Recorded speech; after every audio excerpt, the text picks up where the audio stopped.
Apologies. I forgot to add the input capture to this scene. There we go. How's everybody doing today?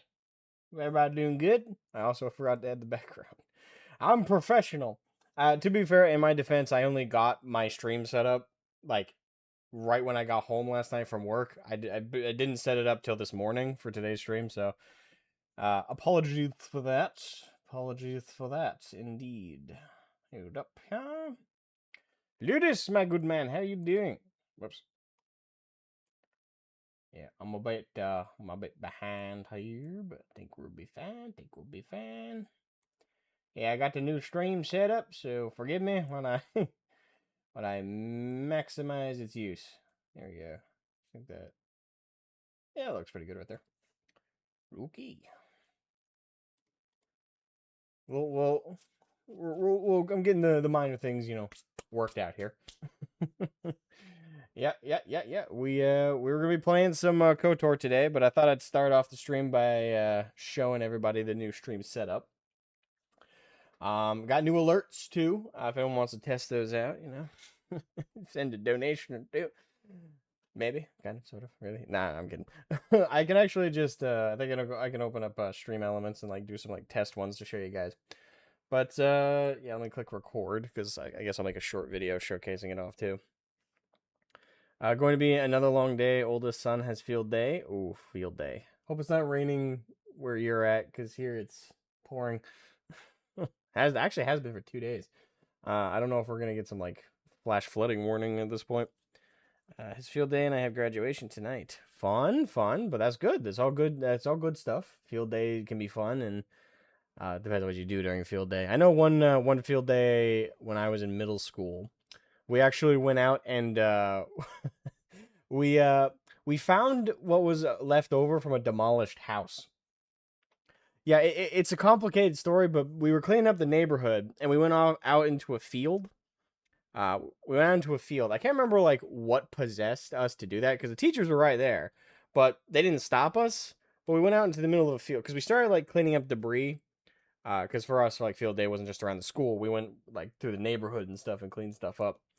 And we found a bunch of trash by a gutter near the road.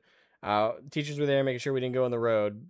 And then a bunch of us ran off, like, kept following a trail of debris all the way out into like the middle of like, well, it looked like just an open field by the shoreline, because it was like by a lake. And underneath all the tall grass, they found a toilet seat. I say they because I wasn't part of the initial group that went out there, but I guess I'll say we just to include myself. We found a toilet seat.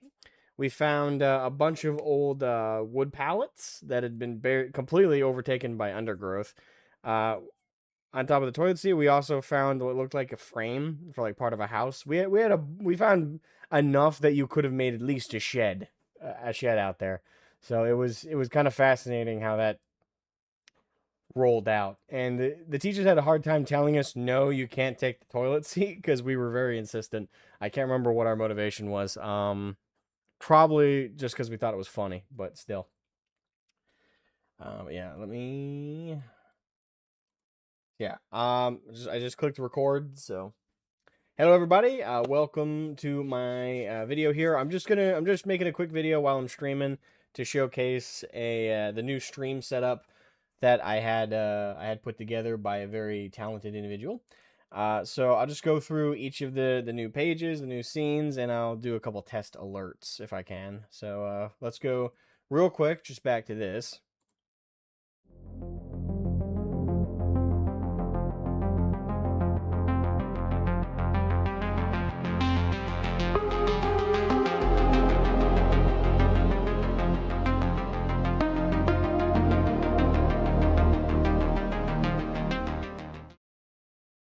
All right, so that's the new starting screen. This is my intermission / just chatting part of the stream. I don't know how often this is going to get used. Might also use it as like a reaction thing, but not so sure on that front. For sure, though, this is the intermission / just chatting kind of screen view. And then we also have this.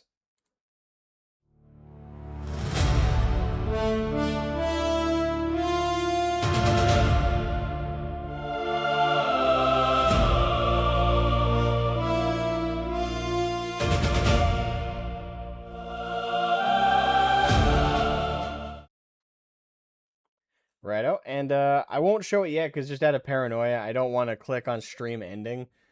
For anybody who might join the stream like last minute after I click on it and be like, "Oh shoot, I'm joining at the very end." No, but there is also a stream ending screen. You can it looks very similar to the starting soon and to the be right back screen. And I'll record the stream as a whole, so that'll be visible at the end of the stream when I'm actually wrapping up. And obviously have this setting, and yeah, oh hey Pink, lots of purple stuff. Yes, of course, because purple is my favorite color. I love purple. I love purple and black. That's like my favorite combination. Purple, white, and black, preem. Absolutely love it. It's fantastic. But yes, this is the new stream setup, and I guess I'll do some test alerts real quick.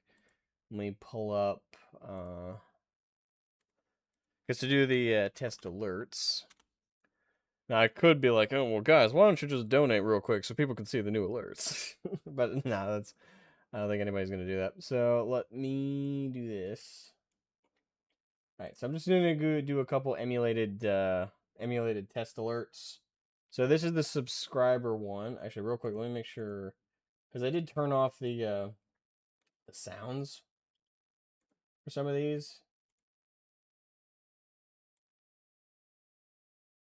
I'm gonna have to turn them back off when we start the KOTOR stream because I just don't want them to interrupt.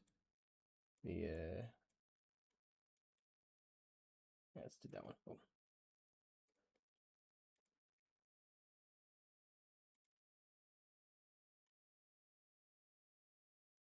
And boom. All right, so let me show you guys the donation alert first. Not that I can get them yet, but well, I can get tips. I can't get super chats, but let me give you guys a preview of the tip.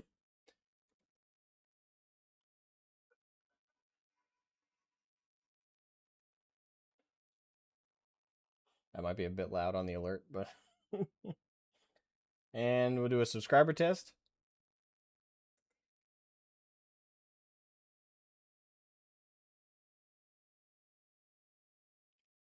And though it's the same thing as the tip event, I'll show you a super chat one. Boom.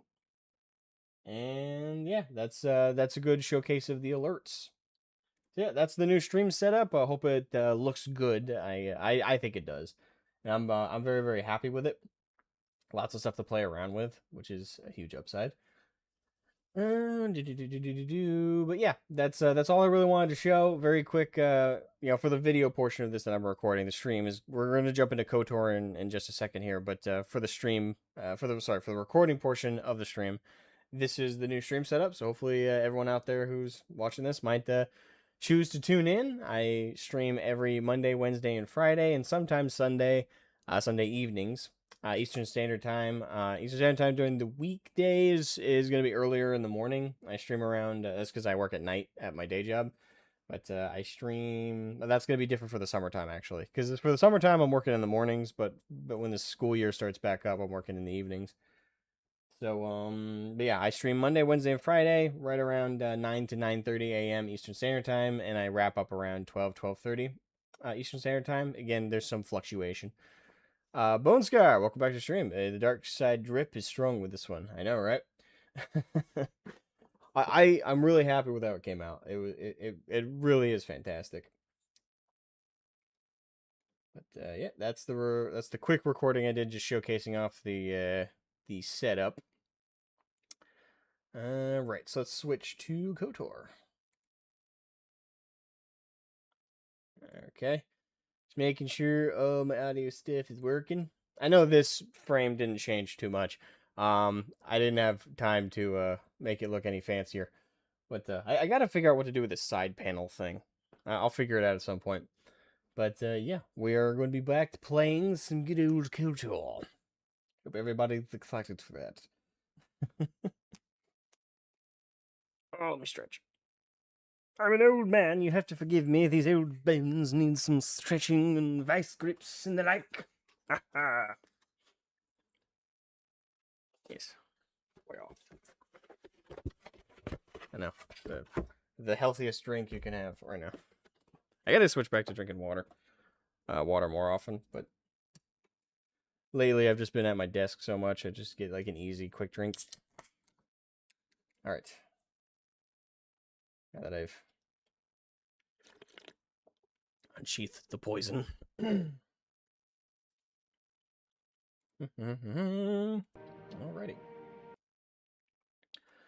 So, last time we defeated Bendex Starkiller. Oh, that reminds me. I actually meant to turn the game down a bit. Because when I checked my recordings that I've had of the streams, and the game on my audio capture, like what I actually see down below, the audio for the game doesn't look that loud. Because it barely goes above 24 decibels. But in the recording, it was, like, really loud. Like, really overpowering me. So we're gonna drop negative 1. Yeah, we'll do 1.3 decibels. See if that quiets it enough that it's less, like, competing with me. Okay. Yes, the dark side is with me today. Right, okay, so, yeah, last time we defeated Stretch Thy Bones, you old man. I'm doing my best. There's only so much. The damage that has been done to mine visage is not recoverable. Alright, so, actually, what did I... Oh, right. I wanted to turn in Bendex Bounty. So, let us head to the... Oh, whoops, no. I'm right in front of the cantina. So yeah, we're going to turn in Bendex Bounty, and then from there, we will check my other tasks and see if there's any other side quests I want to do before we wrap up on Taurus. Technically, there's the other bounties, but I think the rest of the bounties I have left are all dark side. If I do them, so I'm gonna have to leave them be. When I do a dark side run, this is gonna be very interesting. You killed him in honorable combat. This is the way. This is the way.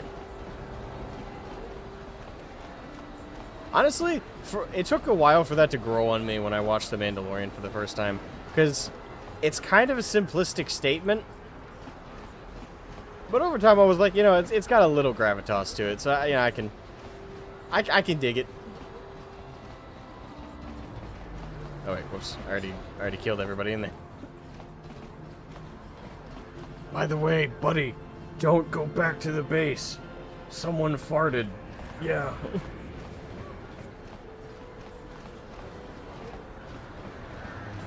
You know, when these guys go on their break at the military bases, it's gonna be very awkward. They're gonna walk in, everybody's dead. Alright, so let's go to the lowest... Oh, wait, no. That is the lowest city. I jokingly yelled at the guy who I need to go past.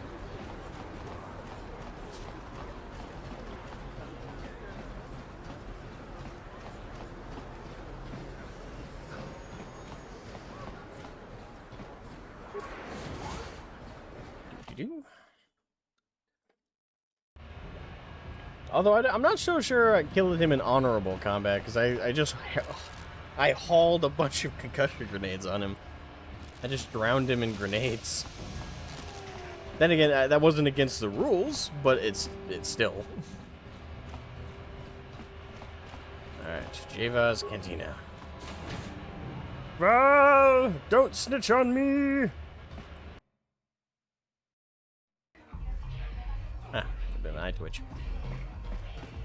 Okay. I figured you'd be back. Neither of us is getting off this planet unless we work together.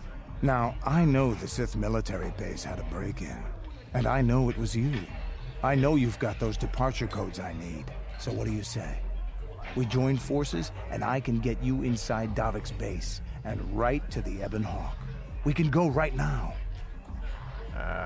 Sorry, I'm not interested. Okay, let's train up, but how are we going... I have a few things I want to take care of first. Fair enough, but don't take too long. As soon as you're ready to get inside Davik's estate, come speak to me. The sooner we get off this rock, the better.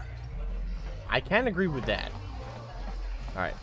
The funny thing is the only thing I might have to do is turn in this bounty. Back again, human. I didn't come just to chat. Davik hired me to do business and make credits. Damn it, I didn't read that fast enough. I got a bounty I want to collect. Bounty? Well, human, that is what I'm here for. Bounty? What bounty are you here to collect? I fucked that up. It's which bounty you gotta collect on. Tell me about Bendak.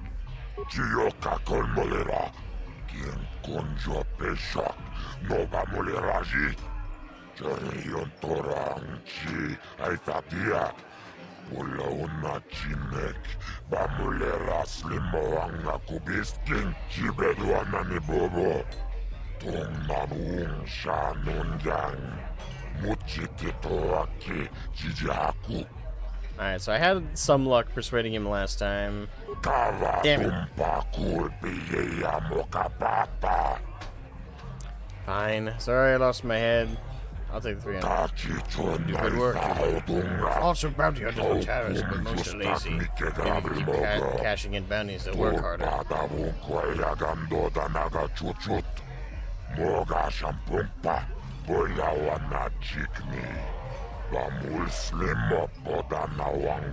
Fair enough. Fair enough.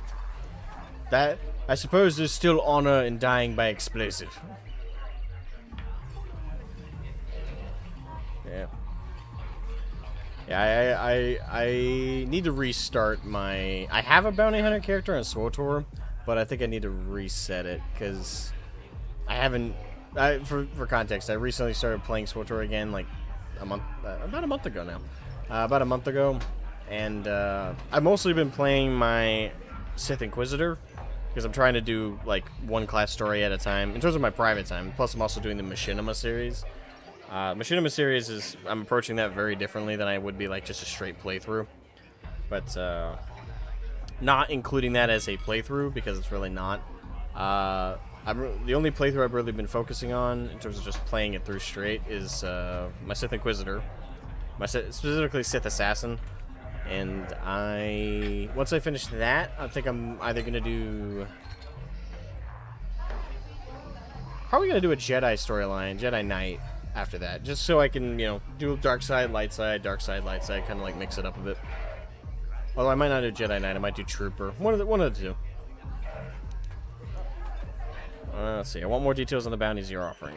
I need some more details. I think that was the last one I could do.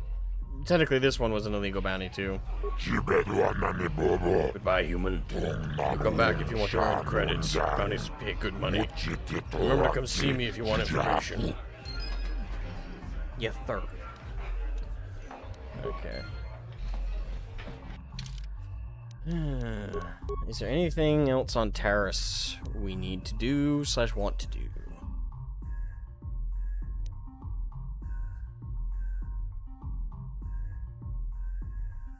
Yeah, I can't do anything with that though, because last time I looked at the infected, everyone had left the base.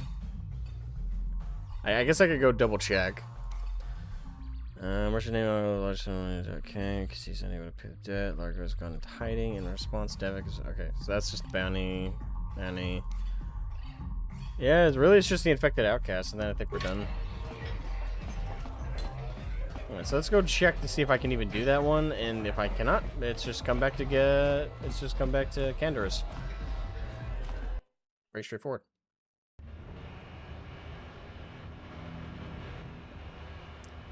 Oh, I just noticed T3's not doing great. Okay.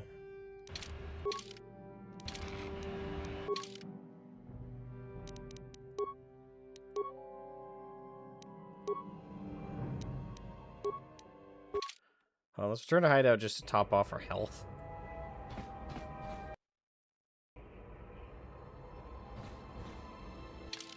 Alright.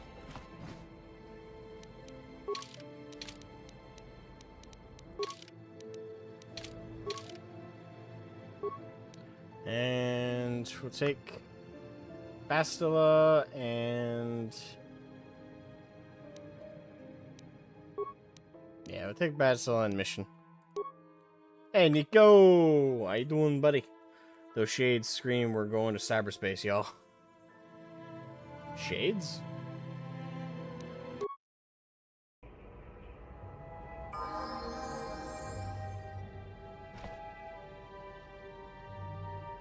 I have one of each, but recently I've been on my bounty hunter who I switched between mercenary for bomb drops and sniper so I can use Mando's rifle. Ah, I see. Gotcha. Yeah, I was never, I will say this, one of my biggest difficulties when I first played KOTOR was playing Smuggler or the Imperial Agent. Both of those I wasn't a fan of the playstyle. His Sniper and I don't know what the Smuggler's subclasses were called, but the Sniper / Imperial Agent playstyle back before they could have it so any of the you could play whatever style you wanted amongst only separated by force user and like alignment, or you know, had a critical droid and blaster classes. I wasn't a fan of the Smuggler or the Imperial Agent because their style required like that faux cover system, which was very annoying. It was especially annoying when you put it next to like the Bounty Hunter or the Trooper because they could literally just shoot. There was no cover system or anything you had to worry about with that. It was just target, shoot, you know. I won't say it was... I didn't give it much of a chance, to be fair. So maybe I'd enjoy it more now. But at the time, I was like, nah, I can't get into this.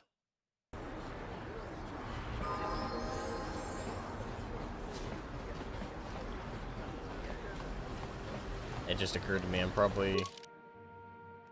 Too late now. I probably could have taken the short way around. I'm an idiot. Hey, mission level up. What? How? Huh. Okay.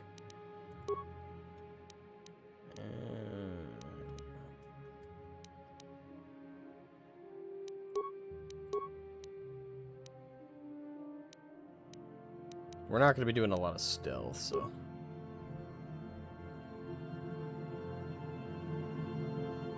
My glasses.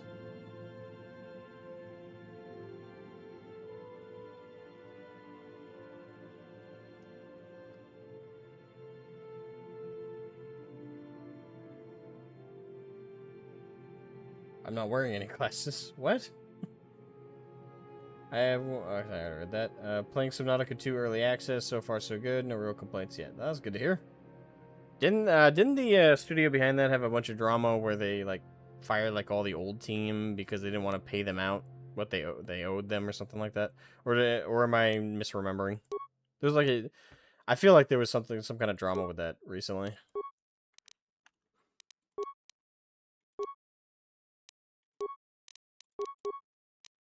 Okay, I'm level 8. For some reason, I thought I was level 6. Okay.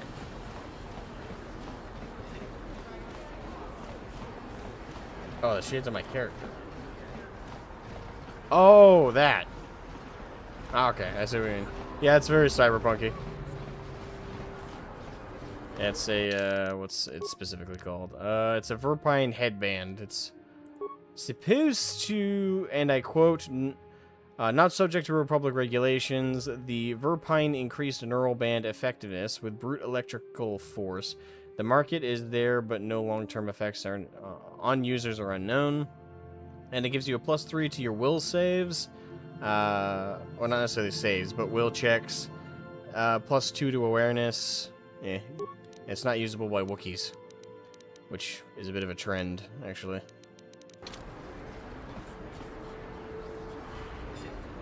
Mission seems rather distant. Maybe you should talk to her. Hey there. What can I do for you? What can I do for you? I want to talk about your brother. Oh yeah, we gotta do this again. I was a little snappish when we last talked. I'm sorry about that. I get a little touchy when it comes to Griff. It's kind of embarrassing telling people about him. Embarrassing? Why? It's complicated. Griff wasn't the most popular guy. He had his faults. But I still loved him, you know? Sometimes people don't understand. I never knew my parents. My brother always looked out for me. He's the one who brought me here to Tars. I was just a kid, only 5. But I remember the trip. if you could call it that. We were stuffed inside a packing crate in the Star Freighter's cargo hold with just enough food and water to make the trip. Not exactly first class, you know? No, I would not call that first class. I would call that the discount class.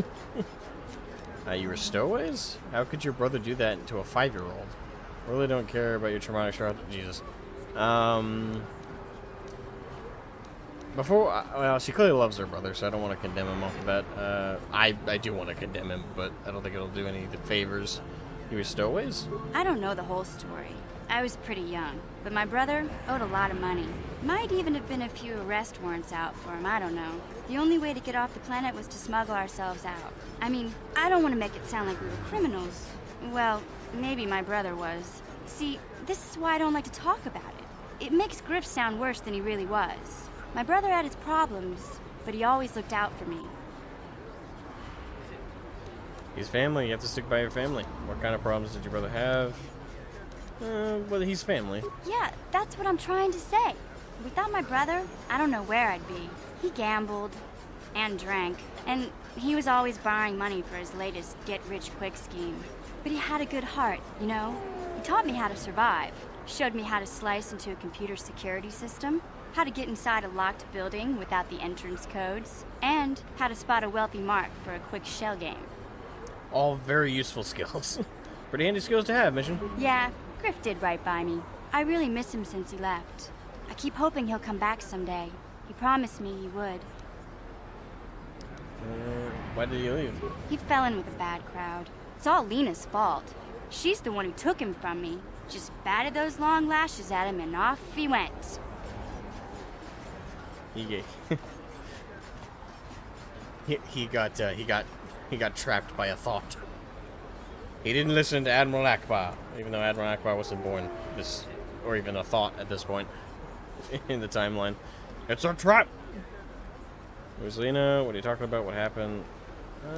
Who's Lena? I don't want to talk about Griff and Lena. Oh, Just the right. thought of that space tramp makes my blood boil. Subject's closed as far as I'm concerned. If I'm gonna be any help to you, I can't be worrying about my brother running off with some intergalactic skank. So is there something else you need? Nope. Not other than that. Just curious. Do you know anything about the planet we're on? Nothing. Never mind. Okay, have it your way. Listen to me, people. There is a terrible scourge right, sweeping our planet. Okay. Hiya, excuse me.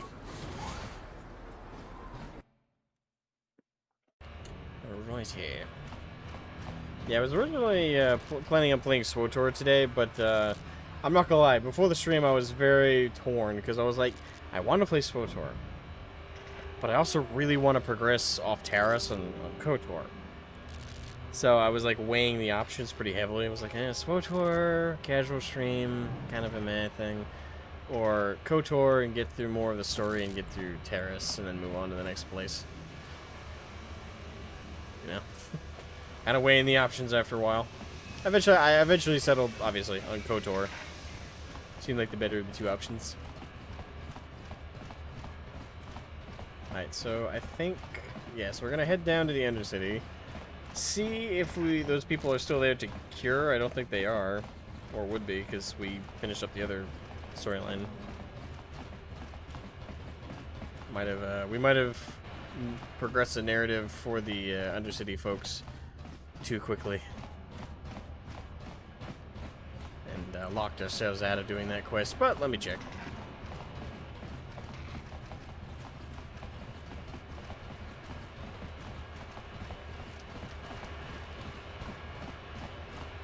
Howdy, how you doing? Don't mind me.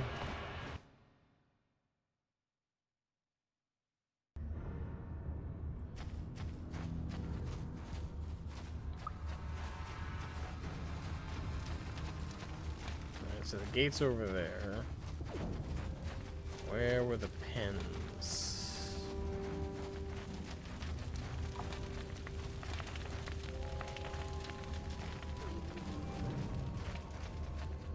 Oh, there it is. Yeah, I'm not seeing the doctor lady. And I'm not seeing the infected. So, yep, we locked ourselves out of that quest. Here, yep. I should have done that before doing the the other one. But, oh well. At least they're free. And on the way to the promised land. Alright, so yeah, I guess we go talk to Candace. That's pretty much everything. Again, unless I'm forgetting to do something entirely, but...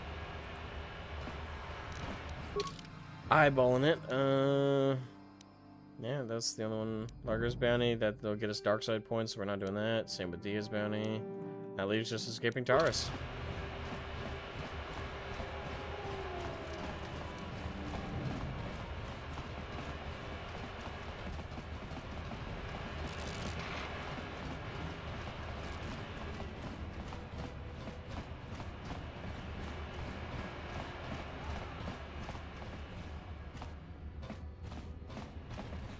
That's the apartment source. Nope. I guess we're wrapped up on Terrace. Yeah. Yo, bouncer, I want to get in the club. Excuse me.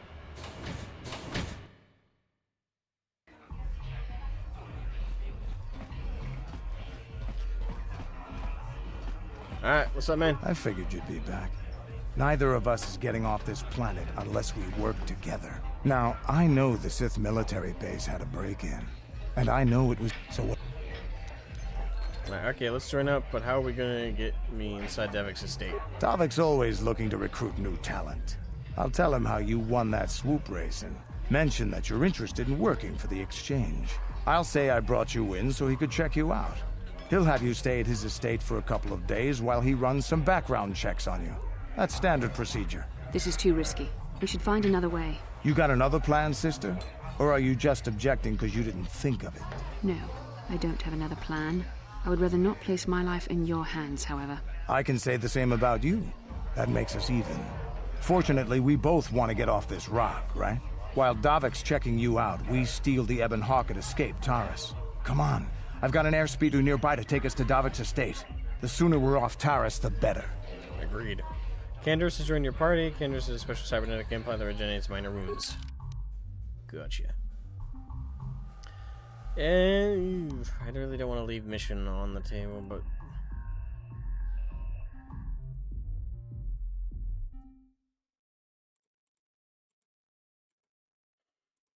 we'll take Bastila.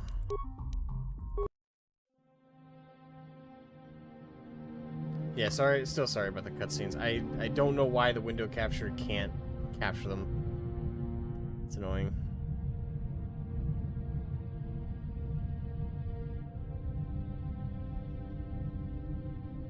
It's an ominous ship. Floating above the planet of Taurus. I feel so awkward. Maybe, can I do... I can't click out of the browser without consequences. I guess maybe I could try a display capture, but I don't know if that'll work. Alright, so it was just a ship floating above. Ominously. You summoned me, Lord Malak. The search for Bastila is taking too long. We cannot risk her escaping Taurus. Destroy the entire planet. I like the way you think. The entire planet, Lord Malak. But there are billions of people on Taurus. We'd be slaughtering countless innocent civilians, not to mention our own men still on the surface. Your predecessor once made the mistake of questioning my orders, Admiral. Surely you are not so foolish as to make the same mistake. Of course not, my Lord Malak. I will do as you command, but it will take several hours to position our fleet. Then I suggest you begin immediately. You are dismissed, Admiral. Yes, Lord Malak.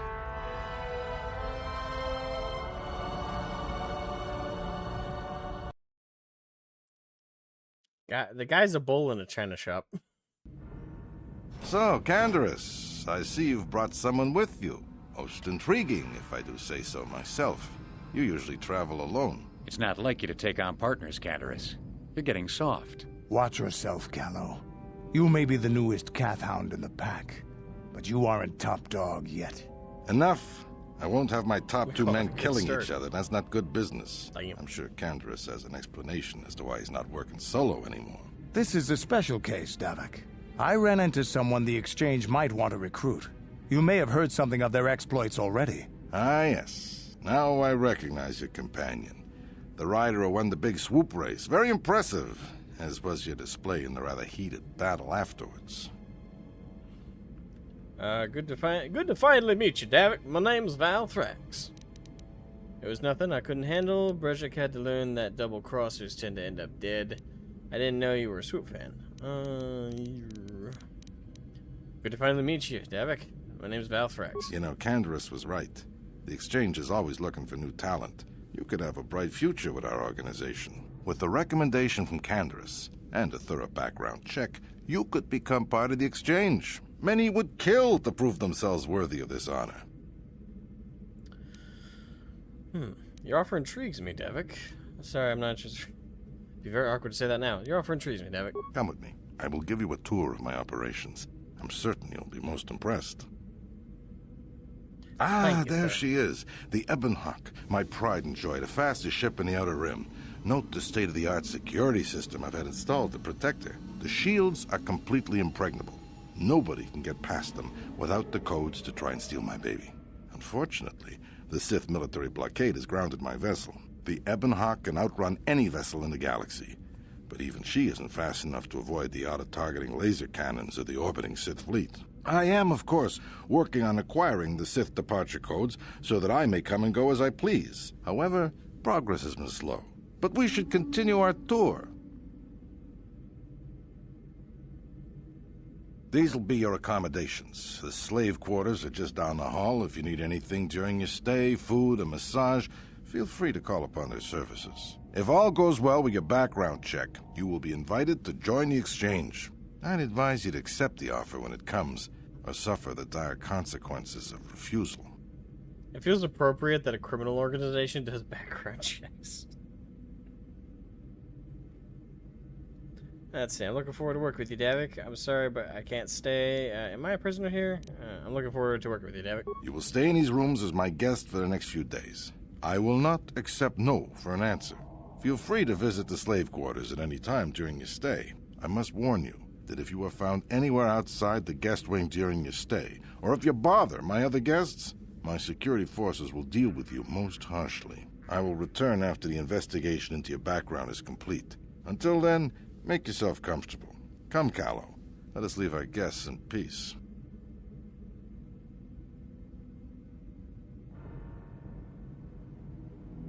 Okay, we're inside. Now all we have to do is figure out a way to get past the Ebonhawk security system, and we can get the rest of your group off this planet. No sense waiting around here, though. The sooner we get off Taurus, the better. Agreed. Journal entry added.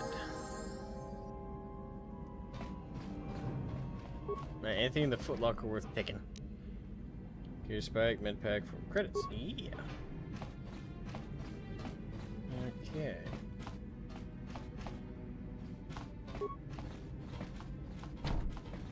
Just my luck. Actually, out of curiosity, what is his stats? Ah, fuck. Oh, great. None of us can unlock doors. What? Maybe I could fix that.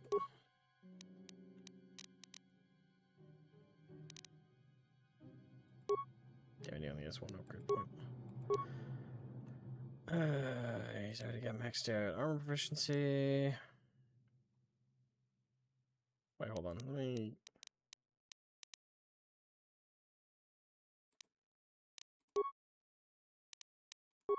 Hold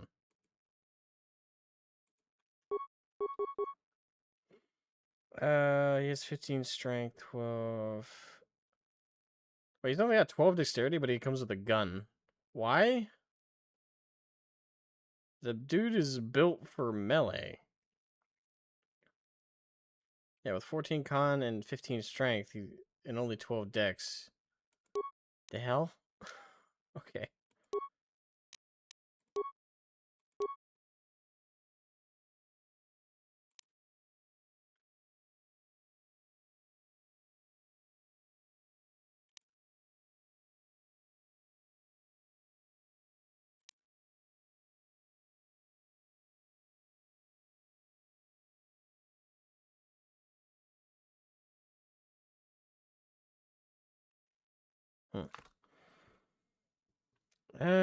I'm probably gonna give him a melee weapon, given his stats. But do I want to double him up, or do I want to give him just one?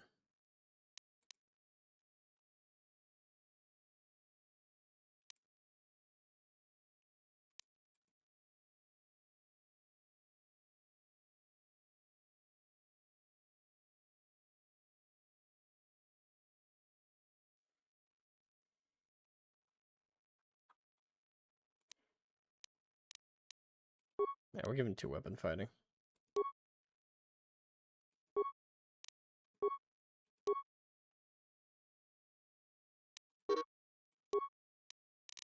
Damn it.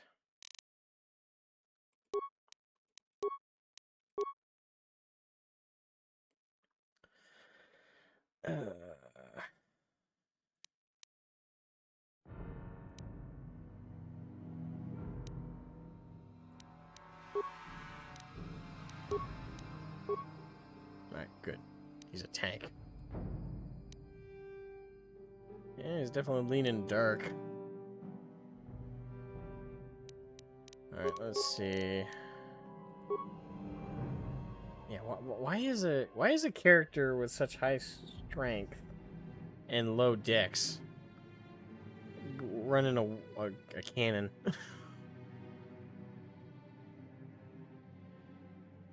Granted, most of what I have to hand off to him are.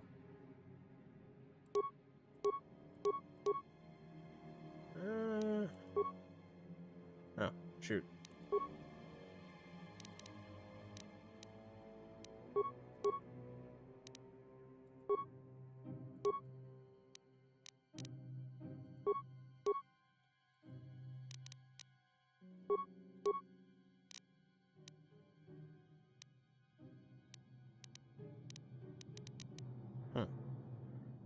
I thought I had more. Huh.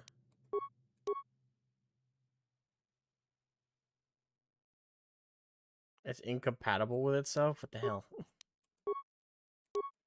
Okay.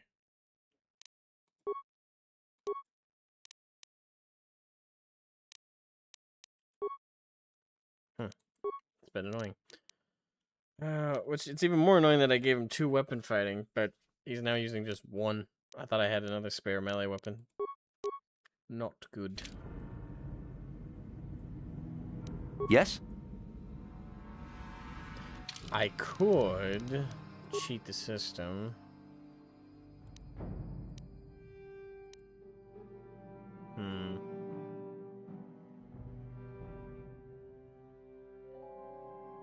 But that mean, I don't know.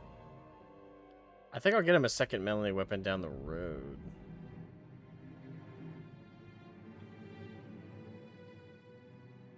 Yeah, we'll do that.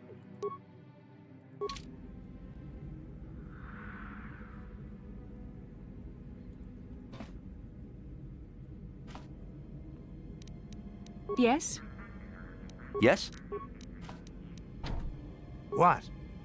Yep, no, none of us. Yes? Darn.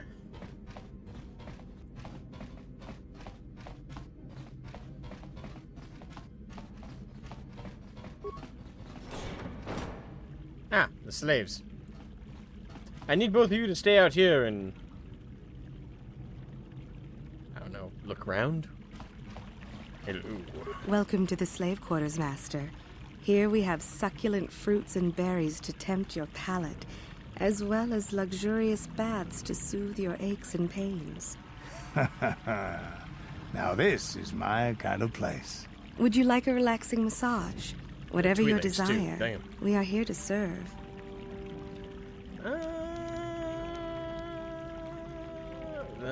That's probably not the right thing to do right now. I don't have time for that kind of thing right now. Need some information. But what could I possibly tell you? It is forbidden for slaves to leave this room on pain of torture and death. Well, that's fucked up. Okay. Tell me what you know, or I'll tell David. Oh, damn. Might be the wrong thing to say. Maybe 50 credits. We'll go get. I won't betray Davik's secrets for credits. Damn. They're of no use to a slave. Is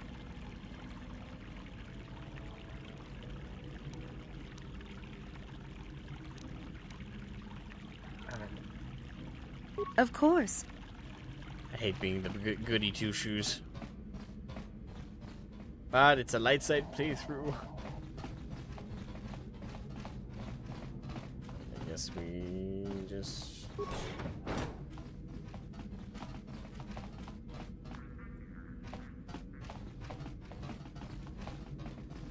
That is a very random place for that chair. What's in here? Okay, it's a hallway.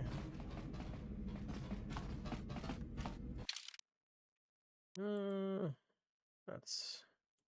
Alright, so the hangar's that over there. Which means... Hey, Phonics! Welcome back to the stream. This location is like a Bond mission.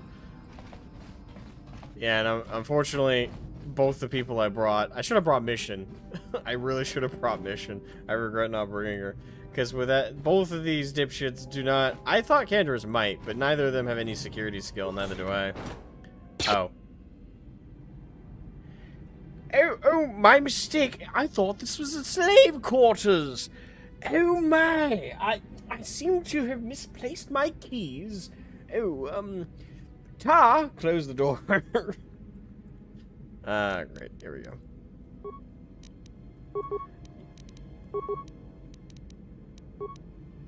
Yes? Alright.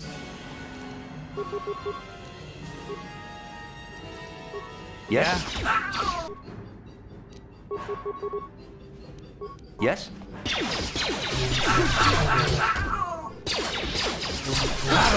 You shall fall. Well, that could have gone worse. I need to get around you, Bessler. Security terminal. And I only have 2 spikes. Not even worth it because it takes 1 spike just to get in the computer, and almost everything inside of it's gonna. Damn! I should have bought more spikes before we did this. I have a lot of shoulda, coulda, wouldas right now. Crap! Did I turn myself around? No, I didn't. Okay, good. Wait, that was the barracks.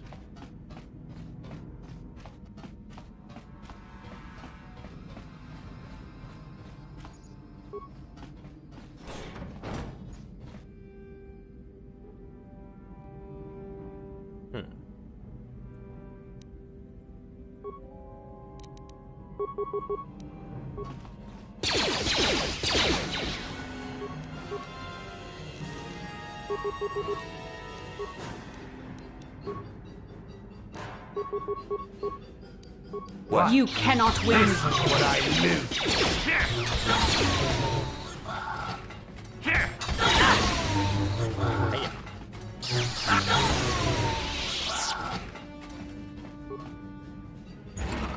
Alright. Yay, credits. Credits are nice.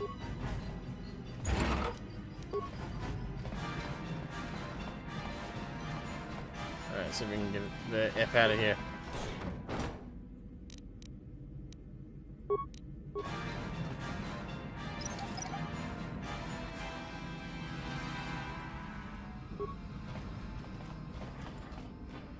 Alright, anything worth...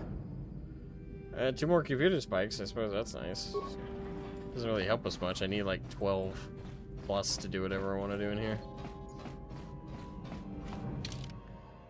Okay. Do. Oh, fuck. Do. You shall fall.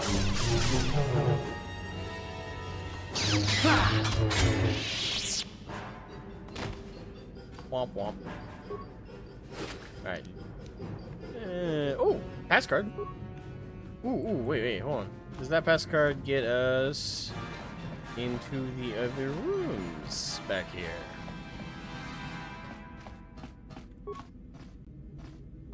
No. Darn.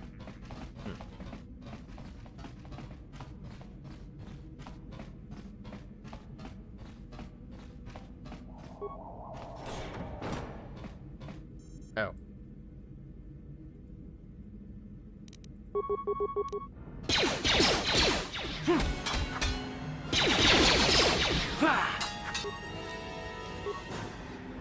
Yeah? Oh my god, you guys are slow.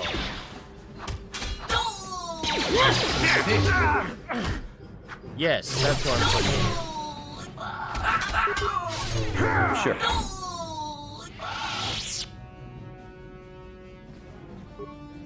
Alright, give me something good. Damn. Next time, note to self, bring Canderous and T3 with me.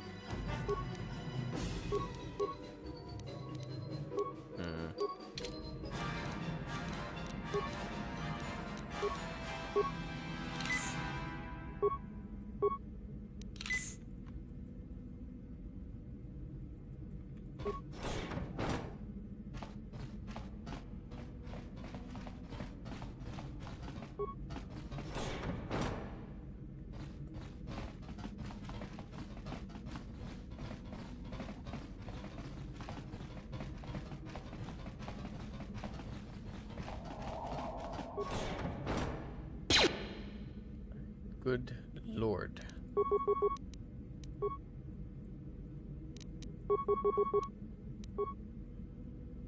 Yes. Huh? Oh, there's a lot of them in there. Okay. What? You cannot win. You cannot win.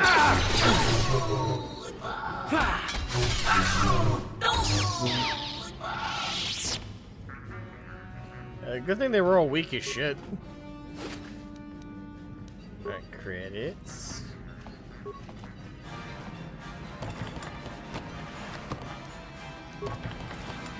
I got one med pack for our trouble.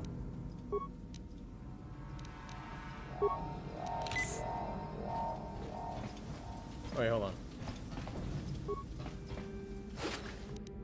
Oh, frag grenade. That's something.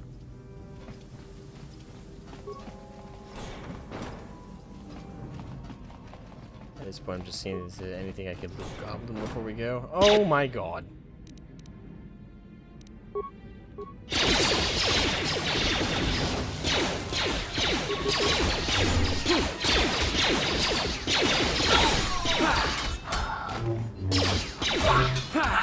There. Come on. No, what are you doing? That one.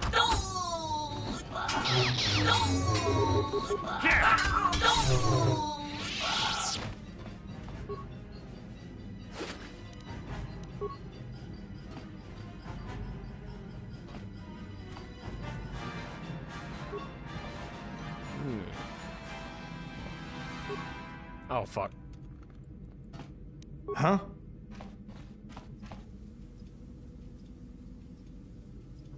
Yes? What can I do? Loot the corpse, thank you. What? What can I She do? can force you. Yes? Thank you. Okay. Damn it.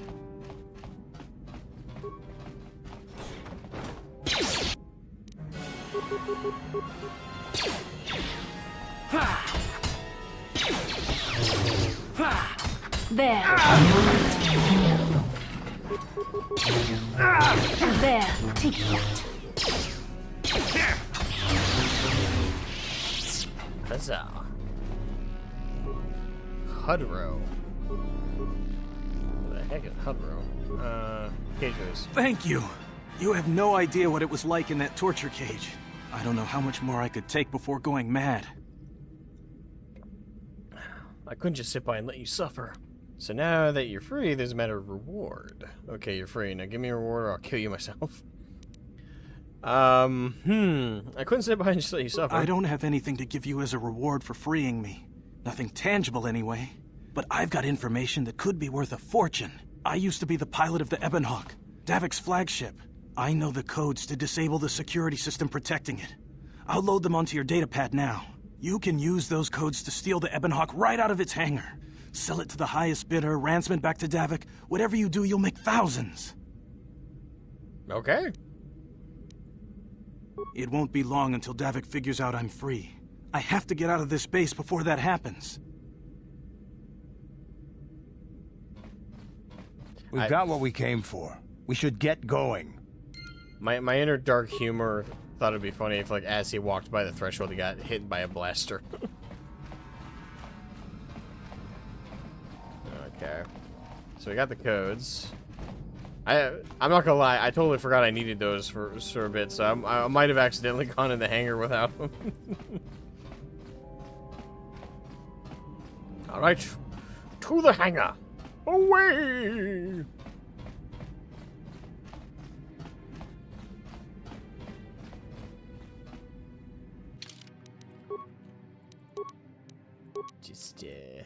Just do a little bit of save scumming. There we go.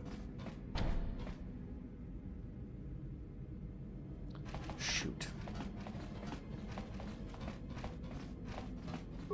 Alright, let's see if I have enough spikes for this. Oh no, I have the access card. There we go. Security systems, open all doors, 1 spike. Disable hangar security. Check. Open all security doors, 1 spike. There you go. Alright, ladies and gentlemen, we're in. Damn those Sith, they're bombing the whole planet. I knew they'd turn on us sooner or... Wow, look what we got here. Thieves in a hangar. So, you figured you'd just steal my ship for your getaway and leave me high and dry while the Sith turn the planet into dust? Pretty much, yeah. Sorry, but that ain't gonna happen. I'll take care of them, Davik. I've been looking forward to this for a long time. Make it quick, Carlo. The Sith mean business. If we don't get to our ships and find somewhere safe, the bombs they're dropping will kill us all.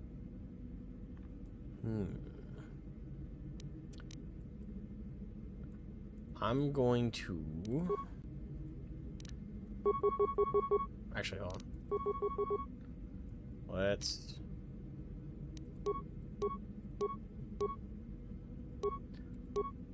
Concussive grenade.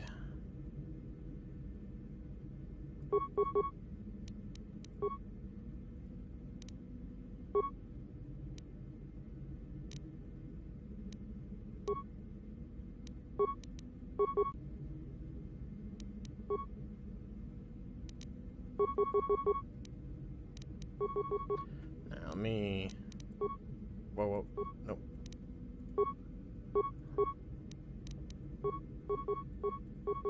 There you go. Frag grenade him. Blurry. Hopefully I don't regret that approach. Yes. Yeah? What?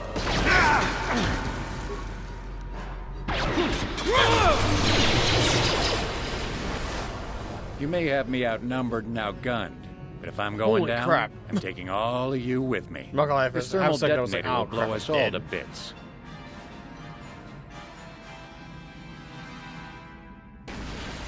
Damn those Sith! They'll bring this whole hangar down around our ears.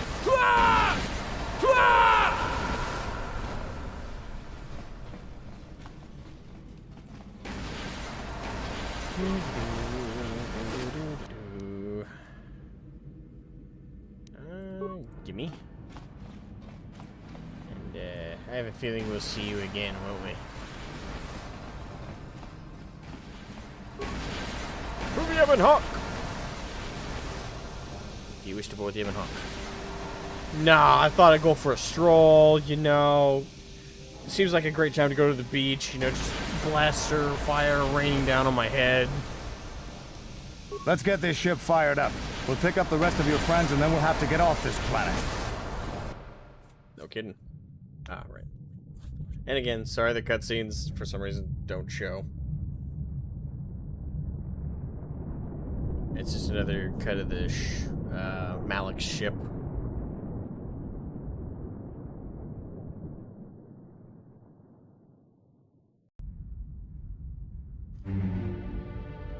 Thankfully, these cutscenes still load. Taris is defenseless against our assault, Lord Malik. They are offering no resistance. The city is in ruins. Resume the bombardment, Commander. Wipe this pathetic planet from the face of the galaxy.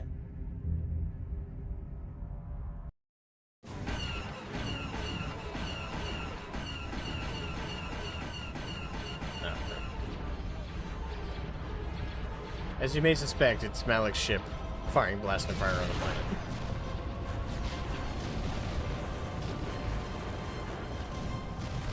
Yeah, I'll say it. For the time, these graphics weren't that bad. Weren't perfect, but they weren't bad.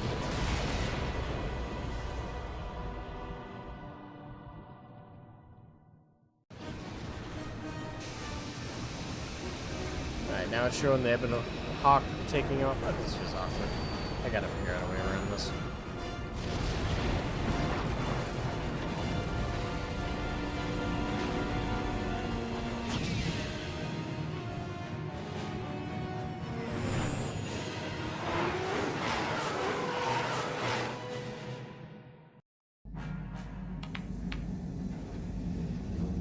Plot a course for Dantooine. There's a Jedi enclave there where we can find refuge. Incoming fighters! Quickly, to the gun turrets. You have to hold the Sith fighters off until we get those hyperspace coordinates punched in.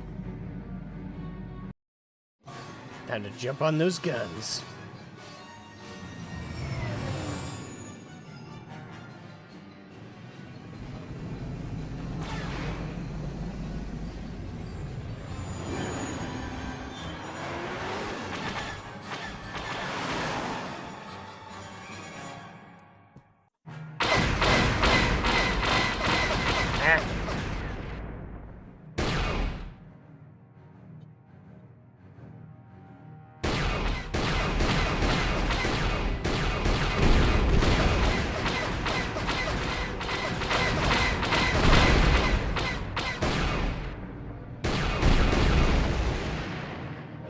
The gun moves about as stiffly as it gets. Holy crap.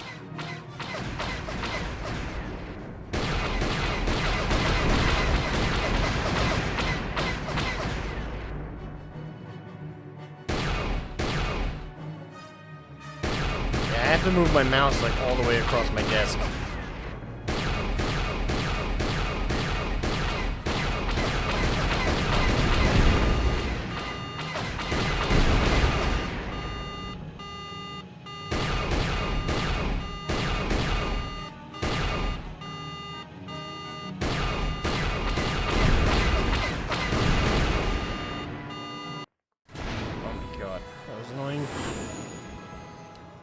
Wait, did you guys not see the turret section? I hope that loaded in. If that didn't load in, I'll be pissed. Because that should have loaded in fine.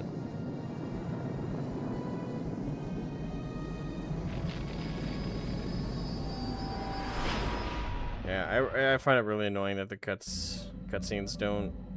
And I don't get why. Like, it's all part of the window. Like, it should be part of the window capture. Seems like a lifetime since I last set foot on her surface. Though in truth, it's only been a few months. We should be safe from Malik here. For now, at least. Safe? You saw what his fleet did to Terrace. There wasn't a building over 2 stories high left standing. They turned the planet into one big pile of rubble. Even the Sith would think twice before attacking Dantooine.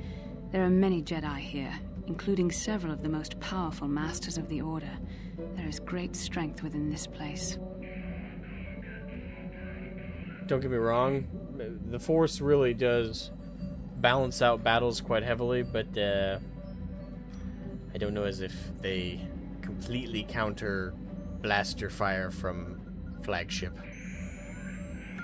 I agree with Best, though. We should be safe here. I think Karth is the point. We should keep moving.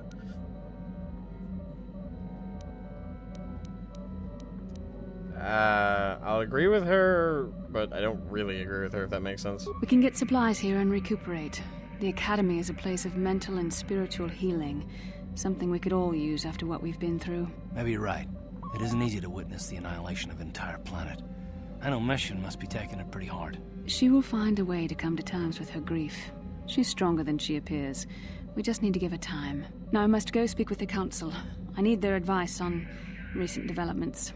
After I've met with them, I will meet you outside the ship.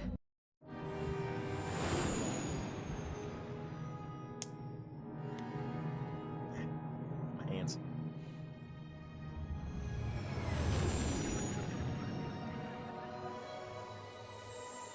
There's just so many. I think what's making it worse for this stream is there's so many cutscenes in between.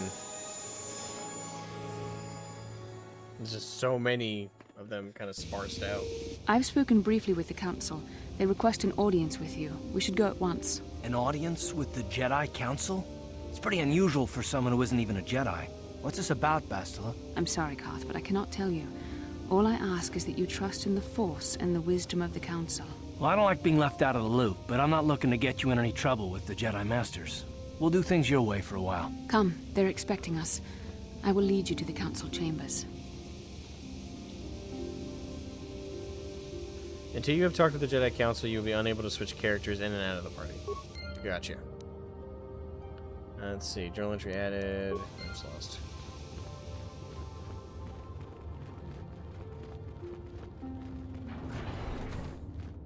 Alright. Time for us to become one with the Force. Wait, no, that means we're gonna die. Time for me to become two with the Force. You there, Padawan. Why are you not wearing the customary robes of the Jedi? Do you mock the honor traditions of our order? Ma'am? I ain't no Padawan. First of all,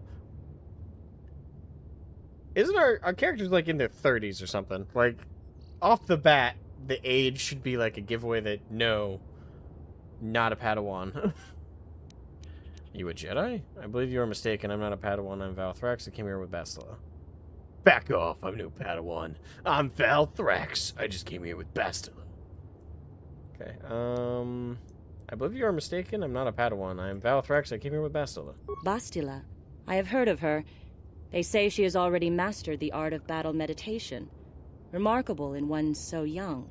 Though I've heard she has a foolish pride in her own talents. But as for you, you claim you are not a Padawan? I find this hard to believe. The Force is strong within you. I can feel its presence. If this is some type of jest, it is in very poor taste. The Jedi Order is not a subject for jokes. I'm telling you the truth. I didn't come into school today. I'm telling you the truth. Please forgive the abruptness with which I first greeted you. It was harsh and perhaps unfair. My master often warns me that I must learn to control my emotions. I see I have much left to learn. I wish you a pleasant stay here on Dantooine. May the Force be with you. You know, that's something interesting to kind of bring up based on what you just said. Because we often talk about, like, how the Sith are doomed to fail as an order and as a organization. Because of the constant self-sabotage, right? Like, they have the master who has the power, and then you have the apprentice who craves it. And even before, and it was even worse before the rule of two. Because then you'd have one master and, like, 30 apprentices, and all of them would want to kill the master so they could all have equal power above the master, etc., etc. We often talk about how poor the Sith are as an organization. I don't think we talk enough about the Jedi being just as screwed. Like, that's kind of... I guess it's supposedly part... Sorry, not supposedly. I guess it is a part of the identity of both orders and how they are a mirror of each other. Because the Sith are always doomed to fail, but so are the Jedi. Like, the Jedi, every time they've had a fall or every time they've had a huge blow done to them as an order, I think each time it almost always can be traced back to their own faults, less so the Siths. Like, this, don't get me wrong, the Sith are cunning and really, really powerful, and especially with post the Rule of Two and with Plagueis and Palpatine. Yeah, don't want to take away the accomplishments of the Sith in those regards, but honestly, it is very telling that at no point the Jedi really, well, I say at no point. When Luke takes over, obviously after he defeats Vader and Palpatine and starts the new Jedi Order, he corrects a lot of the poor notions the Order used to have. But if we actually look at the Order from the Old Republic, or we look at the Order from the prequel era, which I guess would be the High Republic, I hate that name. But if we look at those eras of the Jedi Order, they are rife with flaws. I think the biggest one being that they kind of doom themselves inherently with the whole no emotions thing. Obviously, that's more speaking to the prequel era Jedi, but like the... Actually, no, it's not just them. It's pretty much... I think that that dogmatic like adherence to non-emotion and suppression of emotion is most iterations of the Jedi. But that in my opinion is just as much of a self-sabotage as the Sith's whole like social Darwinism thing with like the craving of power. I don't see much of a difference in it, because in both senses they're taking like natural things and they're making them their worst extremes. Like, the competition is healthy, but the Sith take it to the most excessive extreme within their own order and within their own organization, to the point of, well, social Darwinism. Is like killing each other, and whoever's the strongest will head up on top, and whoever's the weakest will be on bottom. And whoever's on bottom, who is the weakest, must service or be at the beck and call of the strong and the powerful. That's kind of like that core system. But with the Jedi, the problem is more so in the suppression of those elements. They cut out competition. They cut out a lot of what makes a person for it to work. Like the adherence to no emotion and celibacy and all that. And it's an interesting idea, but it's doomed to fail. Like, all it takes for the Jedi Order to fall, and Revan and Vader are both evidence of this, all it takes is for a powerful Jedi to not be able to handle emotional duress and blows well, which, by the way, because they train them from birth into this life, when they are first faced with emotional stimuli that they can't handle, because they've always been told suppress it, contain it, suppress it, contain it, suppress it, contain it. Eventually, when they hit a point where they hit an emotional blow that they just cannot be prepared for, and it overwhelms them, they immediately fall hard to the dark side. Now, obviously, in Anakin's case, he wasn't raised in the Order, and part of how he fell was actually that he wasn't. He was even more vulnerable to it because he had a period of time to form attachments outside the Order. But even with the Jedi examples we have of forming attachments within the Order, there's still that risk of falling hard. Like Asajj Ventress, for example. She fell very, very hard after her own master was killed. So it's not... The thing is, the Jedi are inherently fighting against something that you cannot win against. And that's like emotion, that's passions, that's what makes a person a person. They're fighting against nature itself by doing so dogmatically, and they're basically doomed themselves to fail with it. So, I don't know. I feel like both the Sith and the Jedi deserve equal amounts of chastisement in that regard. They're kind of screwing themselves over. They're waiting for you inside. Good talk, Karth. Good talk. Ah, so you are the one who rescued Bastila. It is appropriate you are here. We have been discussing your rather special case. I am Jar, a member of the Jedi Council. With me are Master Vrook, Master Vandar, and of course the chronicler of our academy, Master Dorak. Padawan Bastila, I am sure you are already familiar with. Indeed I am. Isn't the Jedi Council on Coruscant? Yes. The High Council of the Jedi Order is on Coruscant, but we are the council in charge of the training facility here on Dantooine. Gotcha. Alright. What do you want from me? Bastila tells us you are strong in the Force. We are considering you for Jedi training. What do I think on the idea that the true balance is a great? Well, that's not true. I will say this, that's actually a common misconception with the narrative in the themes of Star Wars. And don't get me wrong, I don't blame anybody for falling for that idea, because a lot of the subsequent media, especially after George, especially after the prequels, I should say. I almost said after the Disney acquisition, but that's not true. George himself also kind of muddied the waters, I think, and that's kind of the problem. Like the Clone Wars cartoon and some of the excess like books and media, there is a little bit of a narrative confusion that occurred over the. I think it's because it's essentially a game of telephone over the course of multiple generations of people consuming Star Wars media.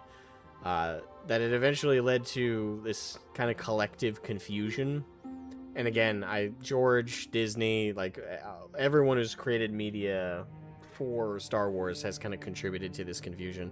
So again, I don't blame anybody for having it. But the narrative and the themes of Star Wars is not like the dark side and the light side are not a balancing act between the two. It's not like the ideal the Force is aiming for is half dark side, half light. Although some of the subsequent media pretty much says that or portrays it like that. But in truth, the balance of the Force is just the light side. George has said that in the past, and in the original trilogy, that was the direct implicit element of the Force. The Force is in balance when the light side is in power and in control. The Force is imbalanced when it's the dark side, or when the dark side is either more powerful or when they're 50-50. The dark side taking over is basically the way to think about it is the light side and the dark side. The light side is balance. Like, take out light side and just call it the balanced side of the Force. And the dark side is the imbalanced side of the Force. The goal is not to play like a balancing scheme between the two. Hieroglyphs, welcome to the stream. How you doing? Welcome. But train of thought. Come back to me. Ah, yes. So with the light side, it's balance. Dark side, it's imbalance. Whenever the problem with the Force is it can never expunge the dark side. The dark side needs to be there for the balance to even exist. Because what is the light side balancing if not the dark? But where that gets kind of confused is like, oh, so because they're balancing between the two, the ideal of the Force is 50-50. No, the ideal of the Force is like 95 to 99% light side and 1% dark. Again, it can never fully expunge the dark, and the dark will always resurge because it can never be expunged from the universe. But yeah, like I guess that's like the gist of it. So as for my own personal thoughts about a gray Jedi being an example of a balanced person, I think a gray Jedi is balanced in a sense. I do think it depends on the generation of Jedi as well, and the light side teachings, because when we talk about like the prequel era Jedi, like during the long peace and the like the height of the Republic, or the New Republic, I should say. I guess the New Republic would be the OT. Sorry, the New Republic, but not the New Republic post OT. The Republic of that era and the Jedi of that era were so dogmatically inclined to hyper obsess over like non-emotion, snuffing out passions, and acting very culty, especially with the collecting of Force-sensitive children and raising them prior to basically any kind of memory formation. And there was a reason for it. The Jedi Order didn't do that just because of the funds of it. The idea was like, okay, we can prevent prevent Force sensitives from leaning towards the dark if we start training them like from the get-go, and we completely cut them from any emotional attachments. Obviously, as I said earlier, that's completely flawed, and it was always going to lead to their downfall doing that, because it comes with the issue of you're raising a whole generation to be emotionless defenders of the galaxy, and while some of them, well, not even most of them will be successfully brainwashed into the non-emotion, the celibacy, all it takes for it to all come crumbling down is one or two, just one or two, to, even if trained from birth, Anakin in his case wasn't, but in my opinion, even if Anakin had been started at birth, that wouldn't have saved him. Because all it takes is one particularly emotional blow that the Jedi in question was not prepared for them to flip entirely to the dark side. And because they weren't allowed to have natural emotional attachments and have natural losses in emotional attachments over the course of a lifespan, the end result leads to, again, them just flipping hard to the dark side. Like, take I don't know, Count Dooku might be a good example, although I can't remember. I'm pretty sure he was also raised from birth. But Count Dooku, or Jedi Master Dooku, he was raised in the Jedi Order. He was taught by Yoda. He was a Jedi through and through. He still fell to the dark because he watched the galaxy kind of unravel. He watched politically as a bunch of senators and nobles of disparate worlds within the Republic were abusing their power and leaving their own people in destitute while drinking Chardonnay or whatever equivalent on Coruscant. He watched as the galaxy was just kind of unraveling, and it pissed him off, and it drove him to the dark side. And if you take Anakin out of the equation, I think he would have helped lead to the Jedi Order completely falling apart on his own, because it just takes a handful of Jedi to take too much of an emotional toll and not be able to manage it well. Now, in Count Dooku's case, I do think he tried to manage it well and probably handled it better than I would expect somebody raised in that environment to handle it. But he still eventually fell to the dark side. But, yeah, he fell into imbalance, if you want to put it that way. Oh, see you later, Pink. But, yeah. I do think, like, if we take a Grey Jedi of the prequel era, they are an ideal balance of the Force, but not because that the Grey Jedi... Not because the Grey Jedi in question is actually balancing out the Force. I believe that it's just that they're in a better expression of Jedi in an era where the Jedi have turned to such a dogmatic order with such bad... such bad teachings and such bad ideas that they run with like gospel. I do think that a Grey Jedi of that kind of era would be better. Not because they're trying to do 50-50 light side, dark side, but because they're just allowing themselves to do things that the Jedi have now restricted of that era. But you take the Jedi of the Old Republic, which not this Old Republic, but like KOTOR Old Republic. While emotional attachments are still taboo and somewhat forbidden, they're not to the same dogmatic degree as the Jedi of the High Republic. And again, I hate that term, but the High Republic, we'll call it that. It's a little bit different of an environment. So the ideal Jedi Order was actually the order that Luke created after the OT. Obviously not the one that fell apart in the sequels. That's just bullshit. And I just don't treat that as canon. In the books, if you've read them, the order that he put together, attachments were monitored, but they weren't forbidden. In fact, they were encouraged to an extent.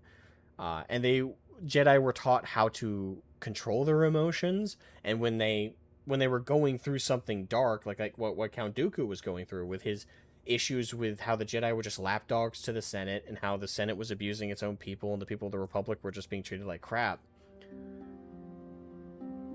With all that going on, in Luke's order, Luke would have had the Jedi come to him and talk to him. It's like, Luke, I'm having these issues. I think we of the Jedi are just lapdogs to the Senate. Here's what I see as problems. He would discuss it with them. Whereas Count Dooku, he tried to discuss it with the masters of his time, and they rebuffed him. They completely ignored and cast aside his concerns.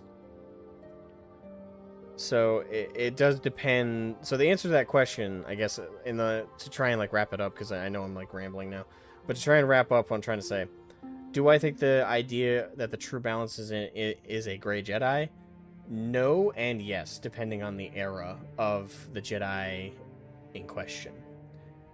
An era like Luke's, no. A gray Jedi is just a Sith waiting to happen in Luke's era, because the Jedi have the right idea of things under Luke. But in the High Republic / prequel era, yes, a gray Jedi is better to getting it right than the actual Jedi themselves. I have no idea if everything I just said came out as coherent as I hope it did, but anyway. Nothing would give me greater honor than learning the ways... Wait, hold on. We are considering you for Jedi training. Nothing would give me a greater honor than learning the ways of the Jedi. Master Jar speaks out of turn, perhaps. We need indisputable proof of your strong affinity to the Force before we would even consider accepting you for training. Proof? Surely the entire council can feel the strength of the Force within this man, and I've already related to you the events that took place on Terrace. Perhaps it was simple luck. We both know there is no luck. There is only the Force. We all feel the power in Bastila's companion, though it is wild and untamed. Now that this power has begun to manifest itself, can we safely ignore it?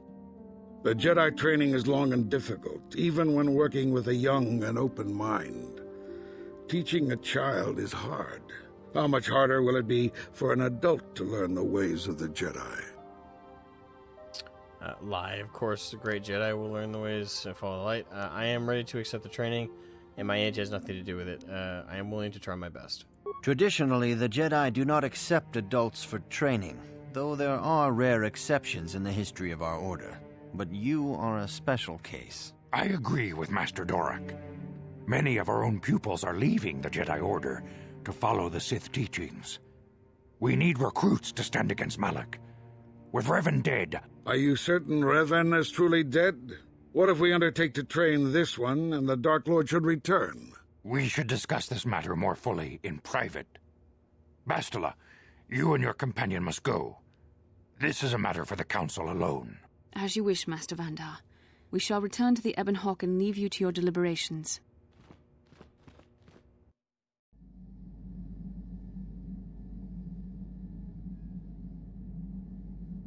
Oh, we're about to have another dream sequence.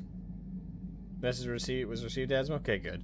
I probably rambled about that longer than I should have, but, yeah. Oh, sorry. There's just so many cutscenes back to back.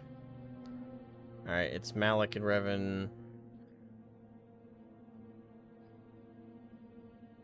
In front of a, temple door. The dark side is strong in this place. I can feel its power. Malak still has his jaw. Is this wise? The ancient Jedi sealed this archway. If we pass beyond this door, we can never go back. The Order will surely banish us. Are the secrets of the Star Forge so valuable? Can its power truly be worth the risk? Revan's just thinking, Malak, grow some balls.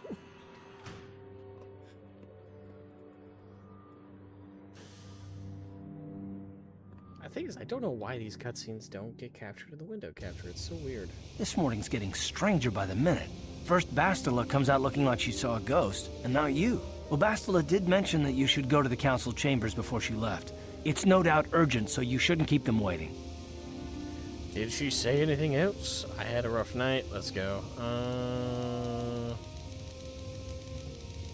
Did she say anything else? No, she didn't. She didn't seem well, as I recall, and for that matter, neither do you. Are you all right?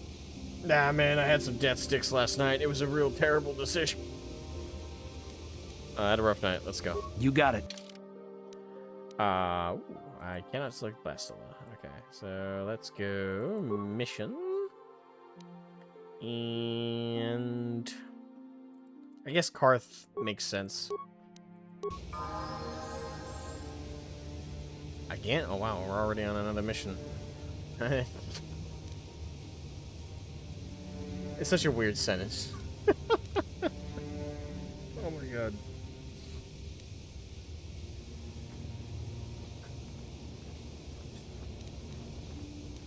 speak mission. Huh? Oh, sorry. I was thinking about Terrace. I still can't believe it's gone. I mean, I grew up there and now it's just gone. Malik will pay for what he did, mission.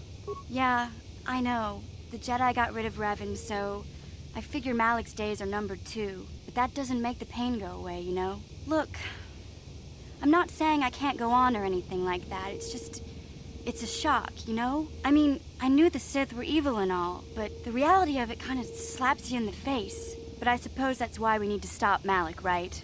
The more time I spend dwelling on Terrace, the more chance some other planet will get wiped out. I guess that's what it comes down to. So don't worry about me. I'll be okay. And if you need my help against Malik or the Sith, I'll be there for you. Gotcha. Huh? And, oh, whoops. What? And Karth, you have leveled up. Oh, I forgot his stats are so low. Damn.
Damn it.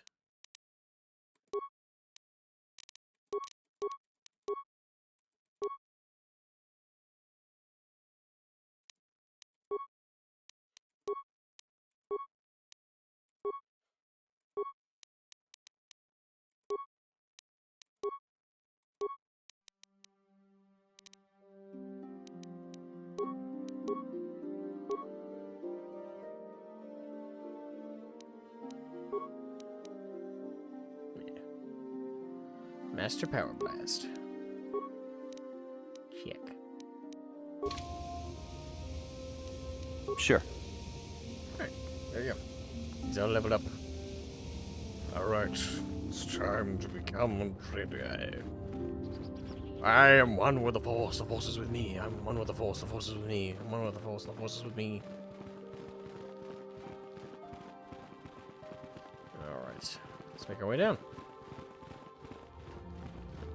Actually, let me peruse around. Jedi droid. Kind of want to ask questions to the droid, but before I do.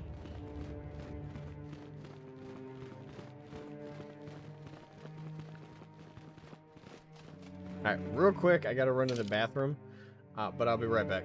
I will be right back.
the back. Sorry about that.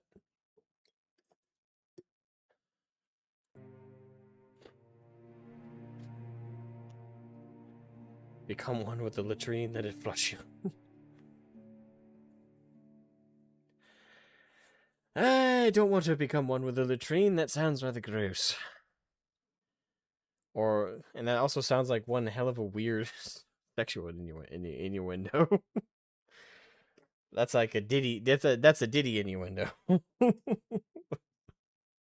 That's kind of fucked up. But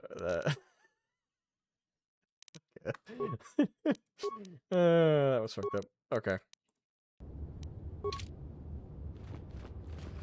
Right. I cannot render assistance, citizen. Move along. Rude. Oh, I see. Probably shouldn't steal from Jedi. That'd be a bad idea.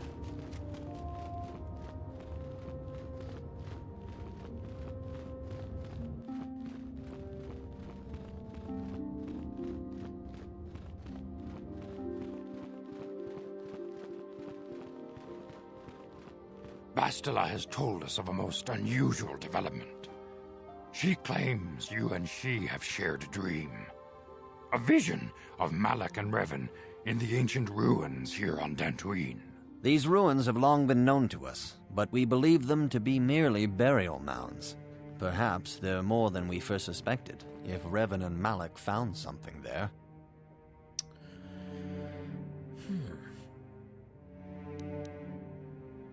Yes, they seem to be searching for something. I don't want to talk about it. What? How would Bastila know if we shared a dream? She says she has felt your presence within the dream. The presence she has felt within you ever since... Master Vandar. Ever since Taurus.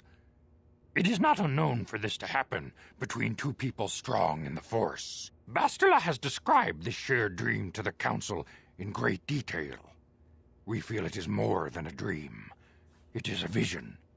The Force is acting through you. I don't know as why it acts it's through very Bastila. off-putting that he closes when he blinks. It's like a. I don't know if I'm mimicking it right, but it's like a little bit off, like one eye to the other. I'm having visions now. I trust in your greater wisdom. It is. Well, the thing is, you think that's weird, but the thing is, in Yoda's own generation, Yaddle, I think that's her name, the female of their species, she speaks perfectly normal, basic. So it's become a bit of a meme that Yoda speaks that way just for the love of the game. But unironically, I think he does. That, or he just, I don't know, did he just not learn Common? Or Galactic Basic? Like, I am confused. I'm having visions now. You and Bastila share a powerful connection to the Force, and each other. This is not unheard of. Connections often form between master and student, but rarely does a bond develop so quickly. Whatever dangers may lie ahead, we cannot ignore the destiny that has brought you and Bastila here to us, together. It's like Yoda's the only one who talks in that weird fashion. Like, the rest of his species will probably look at him like, bruh. He's just doing it for the love of the game. Actually, no. Now that I think about it, Yoda actually speaks perfectly normal at one point in the prequels. I think it's during the Attack of the Clones, towards the climax of the film. During the battles, he's giving instructions to the clone troopers. And I think he says like something along the lines of target the main ship before it can, or something. He just says, he gives them instructions, and I'm not gonna lie. The first couple times I watched the movie, I missed it, but upon rewatching, he had a perfectly normal sentence structure when he was giving those instructions to the clones. Fuck it. Can I pull that up? I know this is a bit of like a side thing, but I'm now like, I now feel like I need to prove what I'm talking about. Let me see if I can find it real quick. Let's go to YouTube.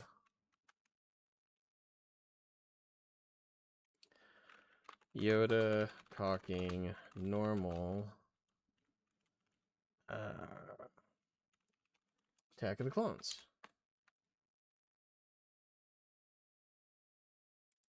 Oh. Ah! What the fuck? Oh, fuck. That jumped the shit out of me. Oh, that hit the chest. That was fucking loud. Wow. Oh, someone left me a comment.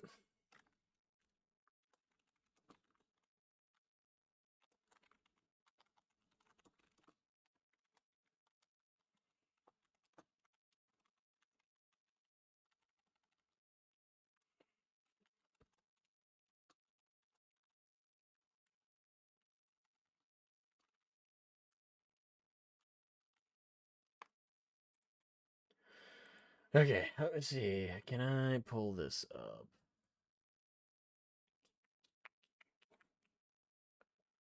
Let's do this.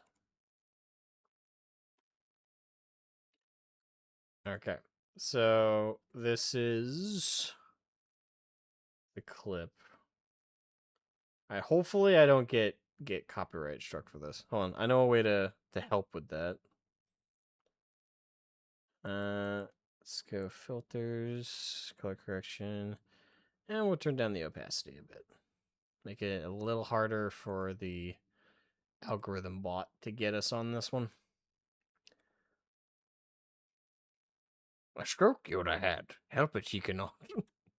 That's a better explanation, I think, the one we have. But yeah, this is a clip of Yoda talking like just normal. Let me jump.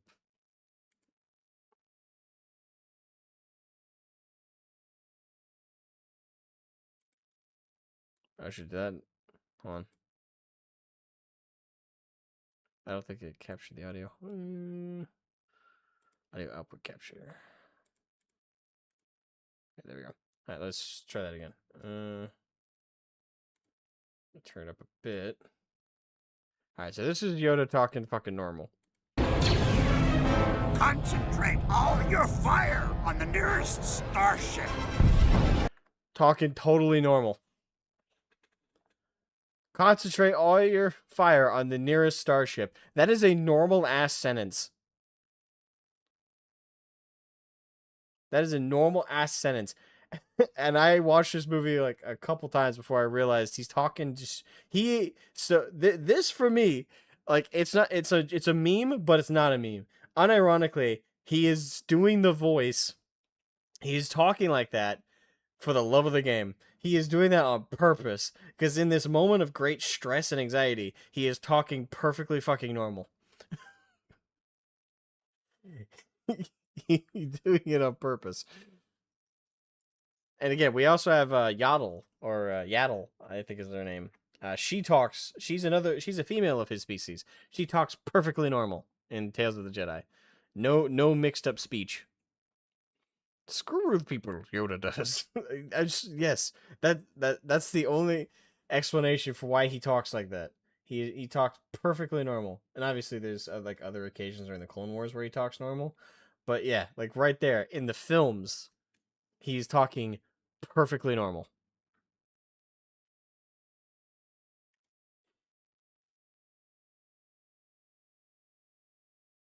The first comment. Well, sorry, not the first, but the second comment, Yoda. Concentrate all fire on the nearest starship. Pull Trooper. Yes, sir. Yes, sir. Oh, fuck. He listened to Gary on the good ship. Probably spoke normally to make sure the order wasn't misunderstood or messed up. That's like the fourth comment down, trying to excuse it. But it's like, but if he could speak normal there, he can speak normal everywhere else. Yes, so that means it is a conscious decision on his behalf to speak in that weird way.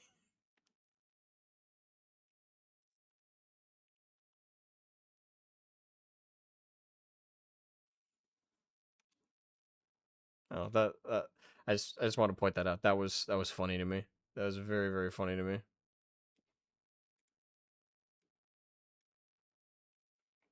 Alright, sorry about that detour, but it was necessary.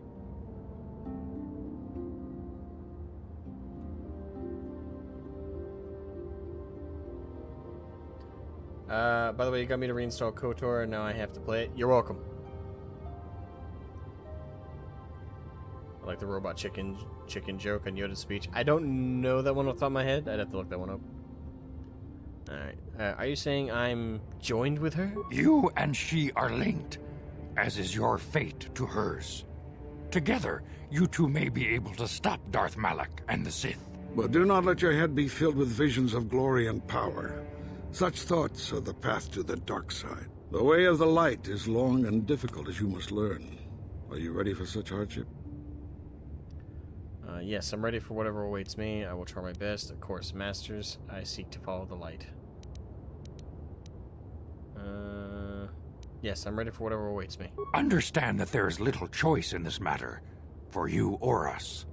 Across the galaxy, the numbers of our order dwindle. Morning, Pittis. We have sent many Jedi in quest of a way to thwart Malak's advance. Many have not returned. The Sith hunt the Jedi down like animals, ambushing and assassinating our brothers wherever they are found. We fear it is only a matter of time until they discover even this hidden refuge. Other Jedi have fallen from the light and embraced the dark side, giving their allegiance to the Sith and Malak, their Dark Lord. Jedi are turning to the dark side? The lure of the dark side is not easy to resist. Malak's power grows as more and more planets fall to his conquering armies. If Malak is not stopped, the Republic will fall, and the Jedi will be hunted to extinction. The galaxy will enter a time of darkness and tyranny, not seen for 1,000 generations. The Council has decreed that you and Bastila must investigate the ancient ruins you dreamed of, once the Council deems you ready. Perhaps there you will find some clue, some explanation of how Revan and Malak were corrupted, and perhaps there you shall find a way to stop them. Master Vandar, one of the biggest assholes of the Jedi of that era, the old man who is balding. I think that's his name. Vandar is actually the Yoda, the Yoda dude. What is Yoda's species name? I don't actually know it off the top of my head. I'm ready now. I accept this mission. I don't know if I want to do this. Alright, now I accept this mission. The Force flows through you like no student we have ever seen. But you're willful and headstrong. A dangerous combination. Yeah, he's Before an asshole. we send you to investigate the ruins, you must be trained in the ways of the Jedi, so that you can resist the darkness within yourself, within all of us. Otherwise, you are doomed to fail. Let's see, we don't have time for this. As you wish, Master Vandar. We must begin your training at once. You have a destiny upon you that you must be prepared to face. The entire fate of the galaxy is upon you. I can only hope you will prove up to the task. The path you have chosen to walk is difficult. Intensive training will prepare you physically for the demands of the Order. Meditation will teach you to channel the power of the Force. To truly understand the way of the Jedi, you must open your mind to knowledge. Seek wisdom in the teachings of the great masters of our Order. A Jedi is never alone. Others in the Order will always stand by you. You and Bastila share a special bond. Do not be afraid to turn to her when you need help in your training. The way of the Jedi is difficult. It requires great discipline.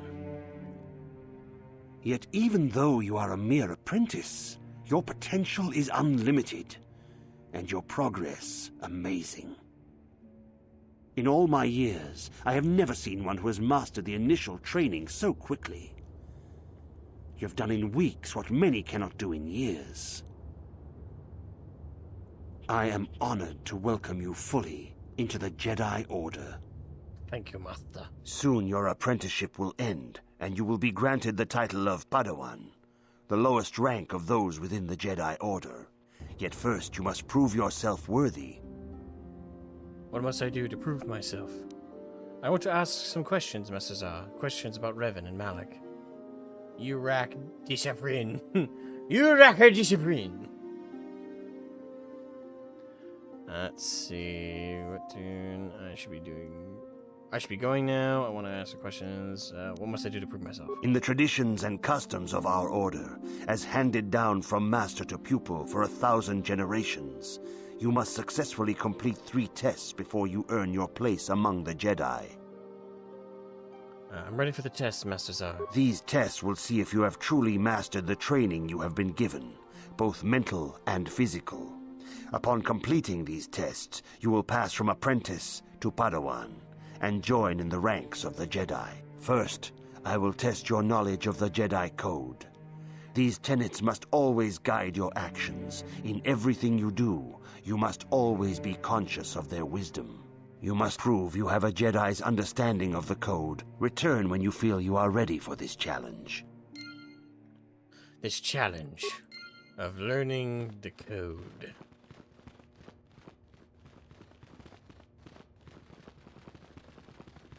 If you have questions, you should direct them toward the Jedi Council members. Rude. Greetings, young apprentice. Have you come seeking knowledge of the past? Those who do not learn from history are doomed to repeat it, or so they say. As a chronicler of the Academy here on Dantooine, I feel it is my duty to share the history of our order with the newly initiated. Unfortunately, our recent history is one of tragedy and bloodshed. The Mandalorian Wars, the fall of Revan and Malak, the rise of the Sith. There are important lessons to be learned from these events, if we do not wish to repeat the mistakes of our past. Let's see. I seek knowledge of the Jedi Code. All Jedi must know the Code. Its tenets are the fundamental teachings of our order. Think and meditate on these truths, apprentice. There is no emotion. There is peace. There is no ignorance. There is knowledge. There is no passion. There is serenity. There is no chaos. There is harmony. There is no death. There is the Force. Knowledge of the Code will lead you to the rank of Padawan, and knowledge of the Order and its history will guide you down the path of the light. Test 1. Memorize a few words. We're truly hitting some real hard standards for to become a Jedi. I need you to learn Master Dorak very well to the history of the Jedi. Where are the Academy archives? Check this right now. Of course, I could not tell you the entire history of our order. The Jedi have existed for thousands upon thousands of years. We are as old as the Republic itself. Instead, I will begin 40 years ago with the War of Exar Kun. Like Malak and Revan, Exar Kun was a Jedi who fell to the dark side and led an army against the Jedi and the Republic. Exar Kun was defeated, but the war left both the Republic and our own order severely weakened. For 20 years we struggled to rebuild, trying to erase the scars of the terrible conflict. What does that do with Revan and Malak? All things in time. You shall learn that history is an intricate weaving of many events. No one thing can be understood without the proper context. 20 years ago, the Mandalorians, aware that the Republic was in a weakened state, began conquering small worlds on the Outer Rim. They were careful to choose only planets outside the Republic's jurisdiction. After much debate, the Senate chose not to intervene. As long as the Mandalorians avoided planets that were members of the Republic itself, there would be no retaliation. Sounds like a big mistake. They should have protected them.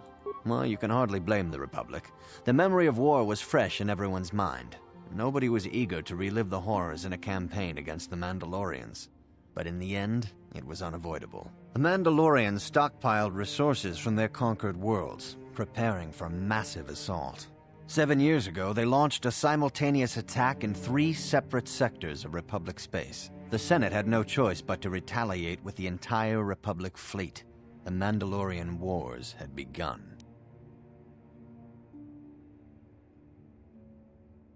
Then Atris, the bitch herself, implemented the worst policies the Jedi would have for the next forever. Yep, basically until Luke's Jedi Order, yeah. Did the Jedi join in? What about Malik and Revan? I don't have time for this right now. I mean, I do already know the history. Revan and Malik joined the fight, even though they weren't supposed to, and then, yeah. What about the Malik and Revan? The Republic petitioned the Jedi Council for aid, but there were many factors to consider before we allowed ourselves to be drawn into another conflict, so soon after the war with Exar Kun. While the Jedi Council preached patience, there were many among our order who were eager for us to join the battle. 2 young knights in particular demanded immediate action, Revan and Malik. They rallied many of the Jedi to their cause, and against the wishes of their masters, joined the Republic fleet battling the Mandalorians. Revan was a brilliant military leader, and the Republic fleet began to win victory after victory. 4 years ago, the Mandalorians surrendered unconditionally.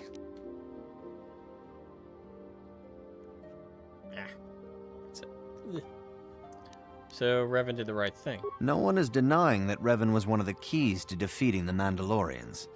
But something happened out there on the Outer Rim. Instead of returning after the war's end, the ships under Revan's command went deep into unexplored space. They claimed to be searching for the last remnants of the Mandalorian fleet. All contact was lost. For many months, it was assumed some great disaster had befallen the entire fleet. Everyone thought they were dead. There were unsubstantiated rumors of Revan and Malik being seen on a number of different planets during these months, scattered sightings that were never confirmed. Where did they disappear to?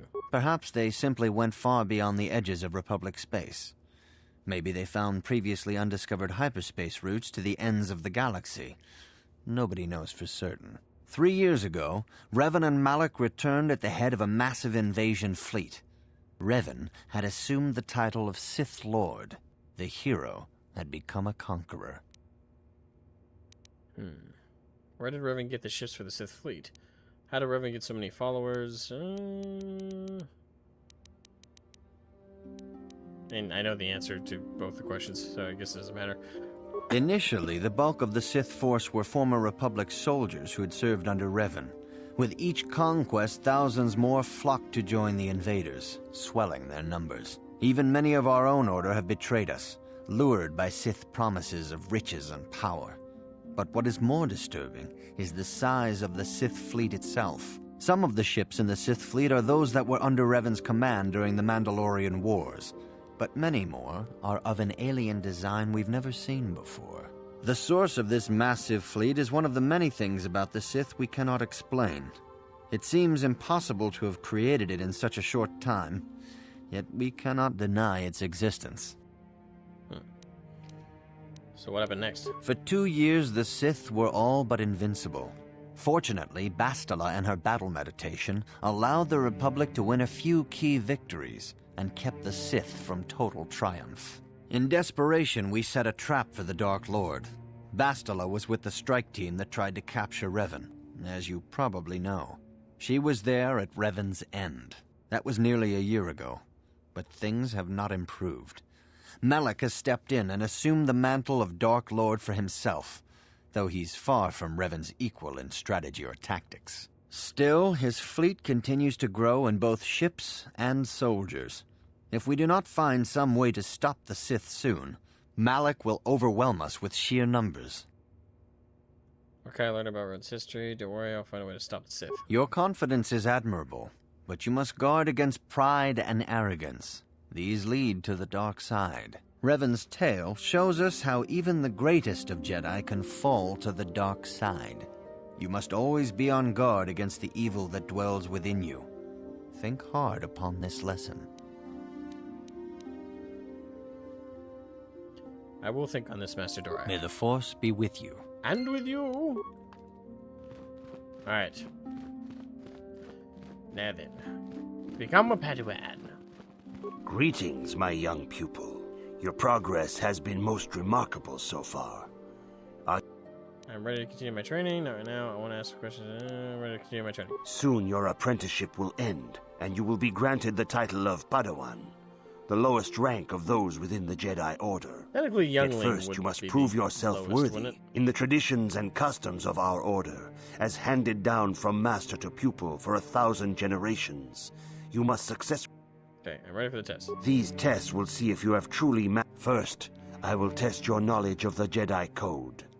These tenets must always guide your actions. In everything you do, you must always be conscious of their wisdom.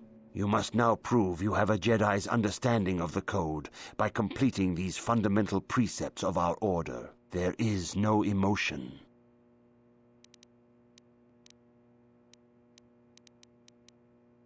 There is peace. There is no ignorance. There is knowledge. There is no passion.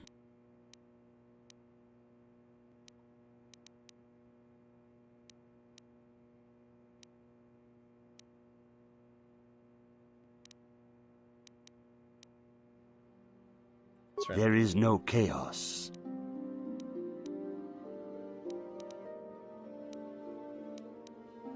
Harmony. There is no death. There is the Force. You have learned your studies well, apprentice. It will not be long before you are a full member of our order. But first, you must pass the second test and learn about the most prized possession of a Jedi, the very symbol of our order, the lightsaber. The lightsaber is the traditional weapon of our order. It is a symbol of a Jedi's skill, dedication, and authority. And each lightsaber is as individual as the Jedi who wields it. The blade is made of pure energy, focused by polished crystals in the hilt. As the second test, each Jedi must construct his lightsaber with his own hands. And now it is your time. Speak with Master Dorak, and he will guide you through the choosing of a crystal. Yay! We're about to get a last paper.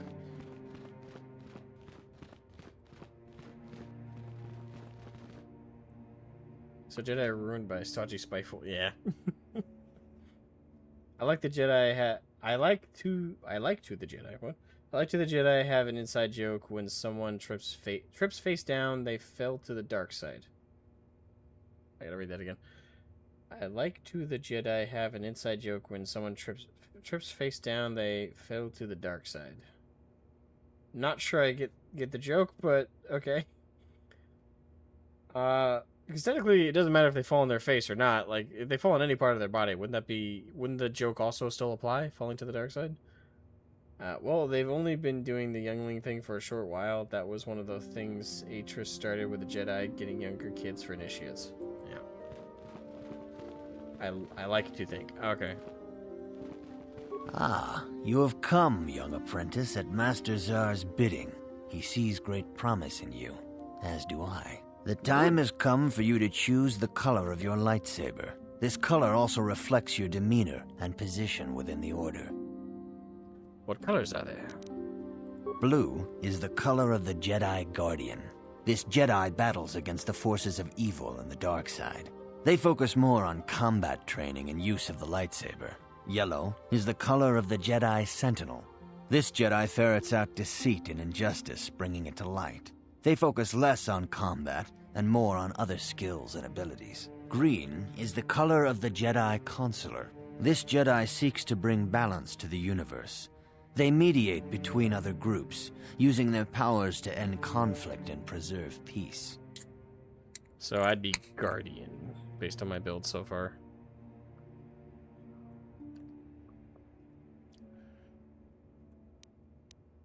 Indeed. We shall see. I will now ask you questions, and your responses will indicate which class you lean most towards. A woman and her small child are beset by a desperate-looking group of thugs. They're menacing her with weapons, and she screams to you for help. What do you do?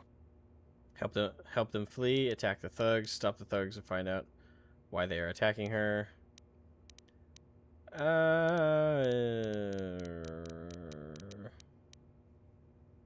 Attack the thugs. Indeed. Very well. On to the next question. You are in combat with a dark Jedi allied with the Sith. There is a pause in the combat. What do you do? Attack him again. Find out why he turned to the dark side and try to turn him. Try to see a weakness in his technique. I would try and see a weakness in his technique, but then I would attack him again. Yes, I suspected as much. Now for the next question. There is a locked door, and your goal lies on the other side. What do you do? Smash the door open, try to pick the lock, knock. Smash the door open. I am beginning to see a pattern here, apprentice. I have a feeling about what you would be best at. But first, the final question. You are the head of an enclave on a contested world. The Dark Jedi have infiltrated and are causing unrest across the planet. What do you do?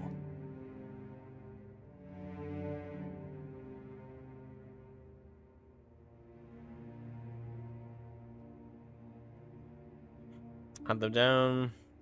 Try to lure them out into a trap. Coordinate with the planetary government to identify the infiltrators. Hunt them down. Yes, I thought as much. As I suspected, you would be most suitable as a Jedi Guardian. Which You color are and a path do blunt you believe moron. yourself most suited You'll be to, great for combat. apprentice? Let's see. Which color and path do you believe yourself most suited to, apprentice? Jedi Guardian. Here is a blue crystal for your lightsaber. Go speak to Master Jar again, and he will instruct you in how to construct it. Wait, do we need the other parts? Ah! Level 9! Yay! Alright.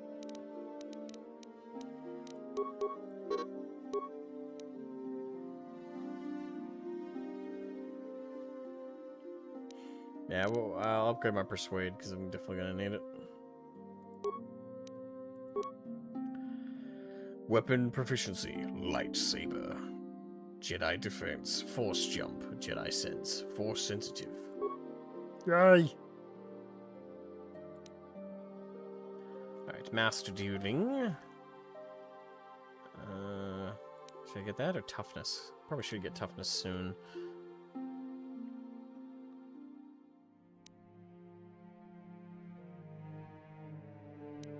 Characters that have mastered the use of a single one-handed weapon gain +3 to attack and +3 to defense.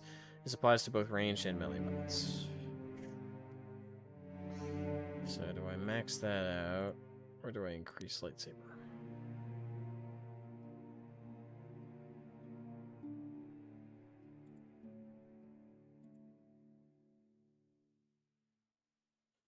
Now will he go full combat as Guardian? Yes. Or go force and talk with Consular Green, or skills with Sentinel Yellow? No, but you can find crystals in that cave out on Dantooine with those weird spider thingies. Yes.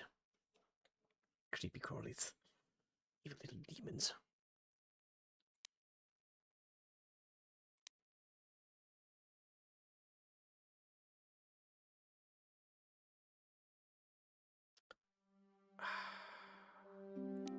I'm gonna get toughness. I really do need, but I don't know how long it's gonna take for me to level up to level 10. Well, actually, I don't even know if level 10 I'll get another feat.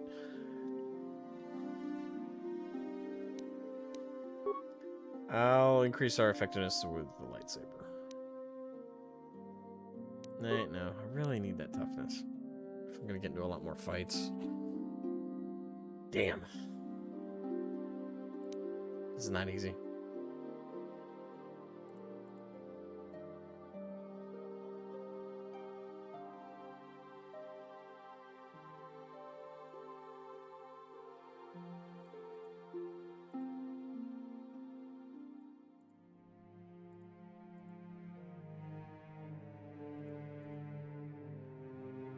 That's +3. Technically, for where I'm already at, it's just another +1 to attack and defense. Whereas if I do it to lightsaber, it's just the attack bonus.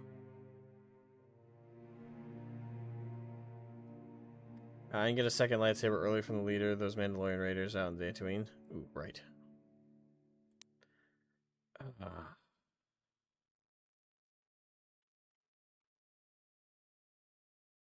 I'll get Master Dueling, and then next level I'm gonna get Toughness, and the one after that I'll get Lightsaber Focus. If I can, when I get my feats. Let's see, okay, too many powers. Alright, we finally got Lightsaber powers.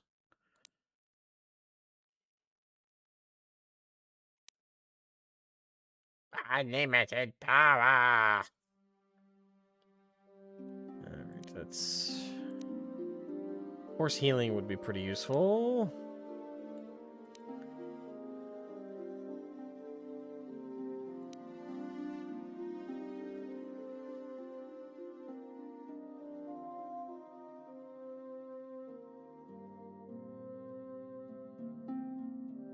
You choose to fight with landmines.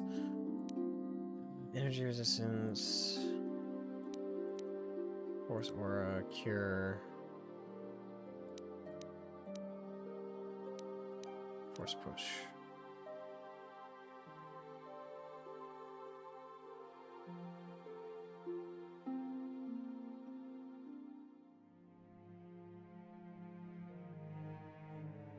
Kind of tempted because that's like a traditional power that's always fun, but at the same time.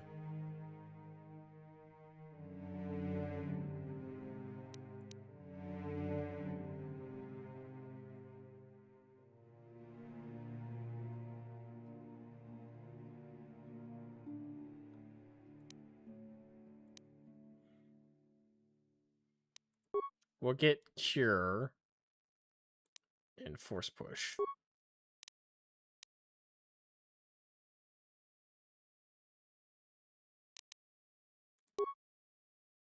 There you go. Unlimited pink. That would be your power. Ah, mission. That was too.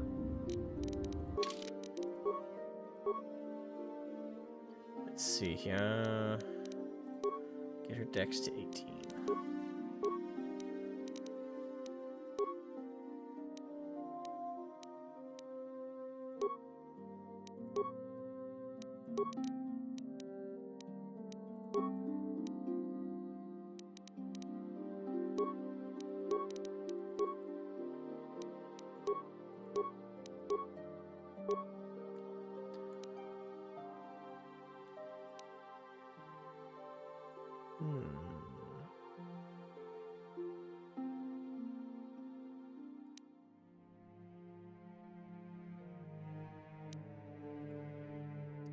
Give her better. Give her better. Blaster rifle, yeah. There you go. What?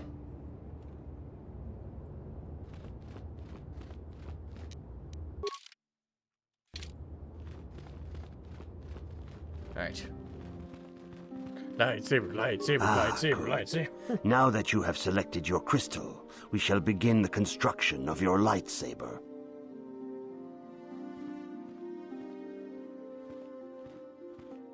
Yay.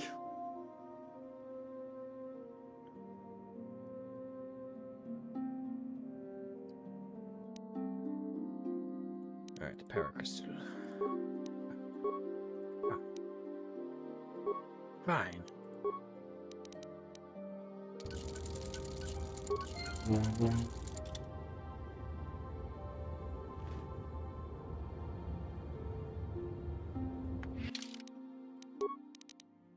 It is. You have done extremely well in constructing your lightsaber, apprentice. Your crystal seems to have been set perfectly. It is rare indeed for that to happen the first time one constructs their lightsaber. But These crystals are very rare, found only in certain caves strung in the Force.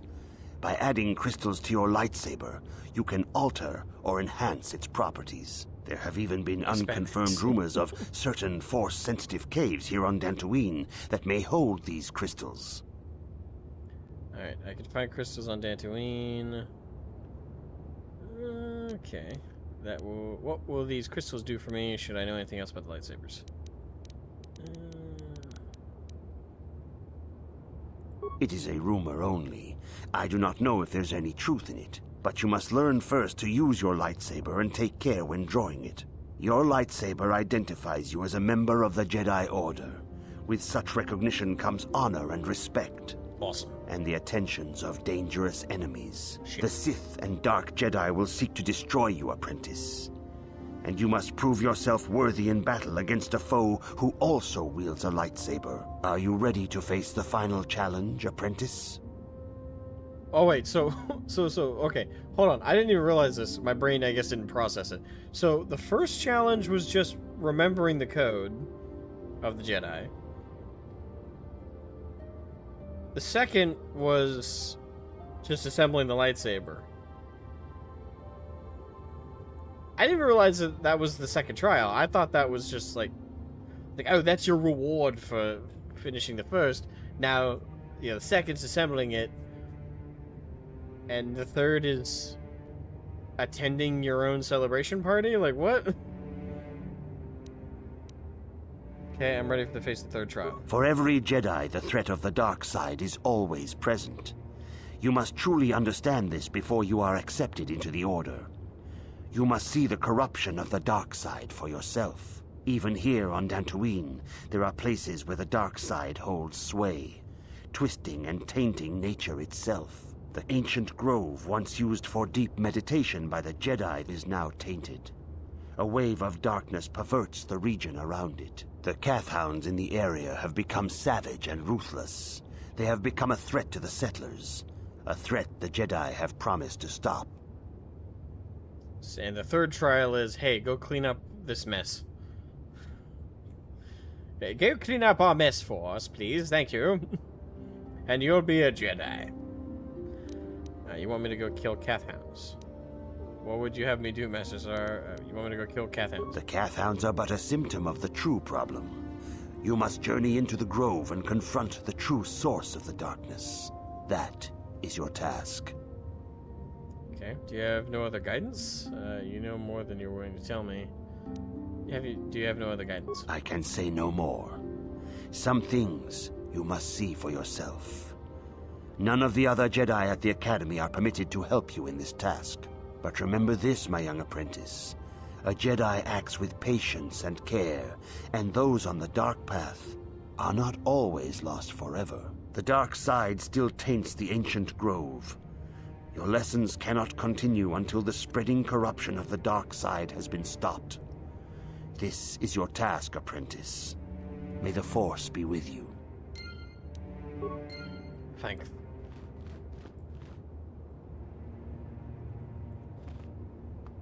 Ah, yes, Juani. Gotta try and use Talk No Jutsu to turn her to the light. Ah, yes. Johnny. The cat lady. Or the, what are they called? Cathari? No, not Cathari. It's something else. I almost said Cathar. I don't think it's Cathar either.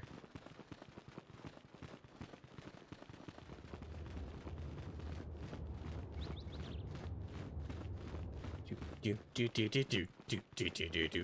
Before I forget. I have a bad habit of forgetting to save.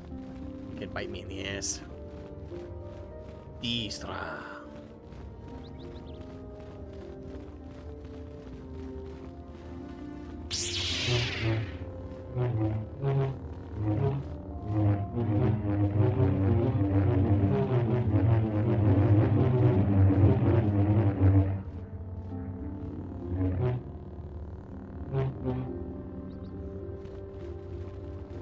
I'm mature. Oh wait, no, I think I have the wrong place. Okay, I think that's the exit. My bad.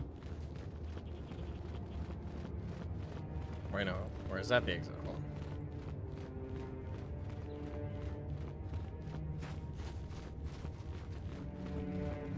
on. No. Ikukuno no ba Greetings, mulera sentient. chikun. May I take a moment of time for a question? Ne boboje mata de punage.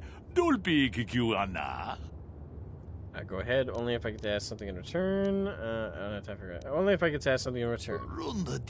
As you desire. Though I suspect there is little information I possess that would be of use to an awful such as yourself. Tonking ba nunotek. Tugnin chatukune mulerabes. I represent a human citizen of Dantooine by the name of Rundil Solem. This ranch has had considerable difficulty with men and women raiders for many years. Bagrasha kun tijaka Chubakaha chopa chawachiwish yunku. Jodo jidbungarantang. Ka chikun itahodonga. His young daughter was kidnapped by those raiders many years ago and has not been returned. Might you have news of her?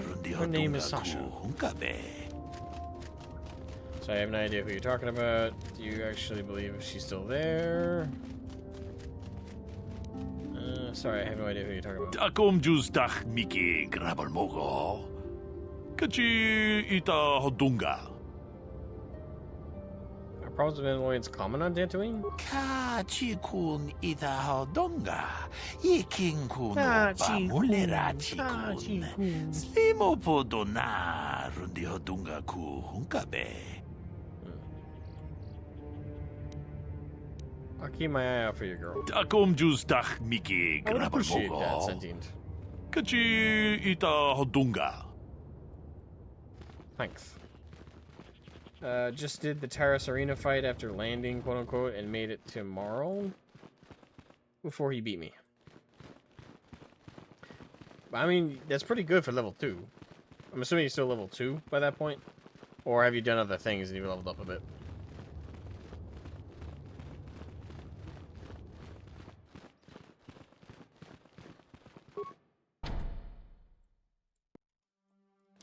The council has decreed you may come and go as you please. Thanks. Really? I had to click on the droid first? That's low. That's low.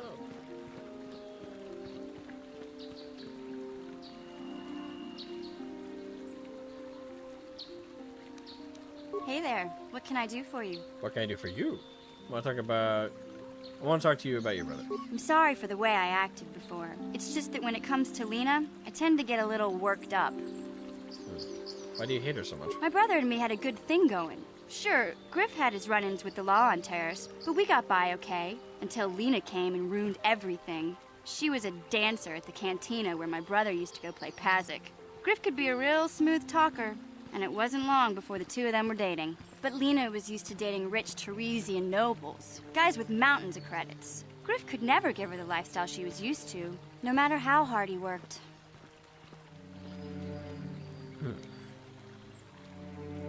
You mean no matter how much he stole? Did Lena... Yeah.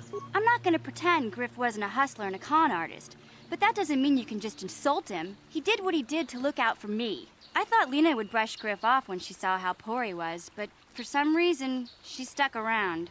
I guess she saw the potential for a big payday down the road. Sounds like you're jealous. That's kind of a weird thing to say.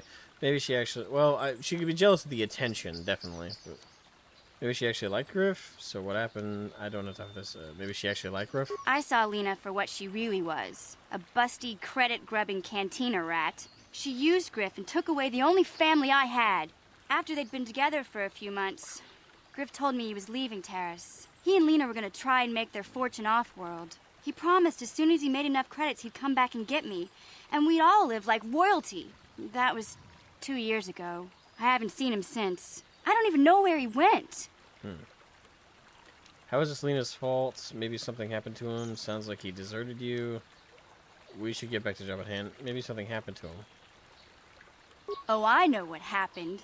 As soon as she got him off Terrace, Lena sunk her claws into Griff butt good. She twisted him around her little finger and made him forget all about me. I know I'll probably never see Griff again. But part of the reason I came with you was the hope that I could find out what happened to my brother. Don't worry. I won't let the search for Griff get in the way of what we're doing. Let's just get back to the task at hand. Is there anything else I can help you with? Well, no, nothing. Okay, have it your way. If I remember correctly with that, he did actually just end up abandoning her.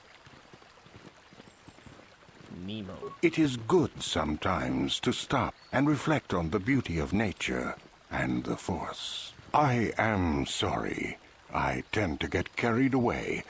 I do not believe we have met, apprentice. My name is Nemo. Is there something I can help you with? I have a question about Tantine. I would like to know about you. I can't remember if Nemo has any information. I have a question about Dan.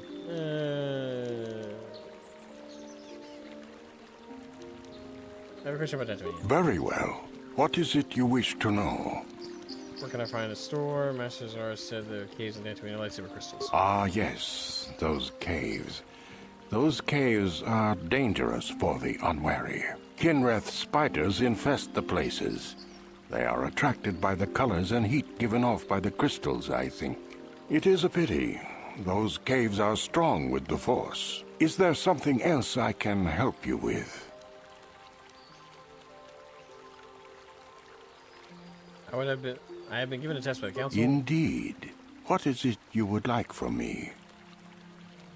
What do you know of the Tainted Grove? The Council has told you nothing of the Grove? No. Then it would not be my place to explain its significance. But as the light side can be embodied in living beings, so can the dark. The Grove can be found to the south and east in the plains, but be wary of Cathounds. They may be agitated by the power in the Grove. Is there something else I can help you with? No. I hope your time is well spent here on Dantooine. So do I. Oh, man. Gar, Rilke, John. Are you a Jedi? How long can you people continue to sit by and claim you protect us? Protectors? Ha! You sit in your enclave safe from the Mandalorians while we suffer. We are Jedi. What we decide is always right.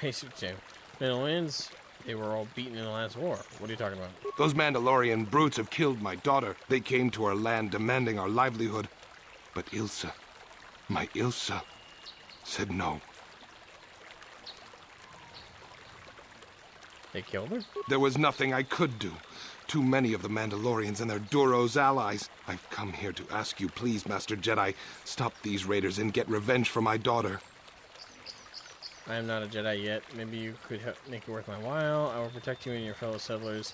Those animals, I'll kill them for what they did to your daughter. Your problems are not my concern. Revenge is never a good reason.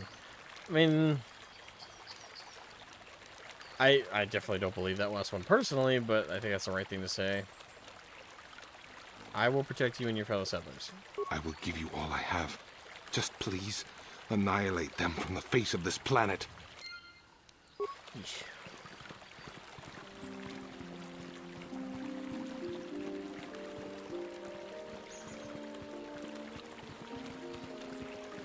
Nemo, your father is searching for you. Well, based on how old that Nemo is, it's been a while.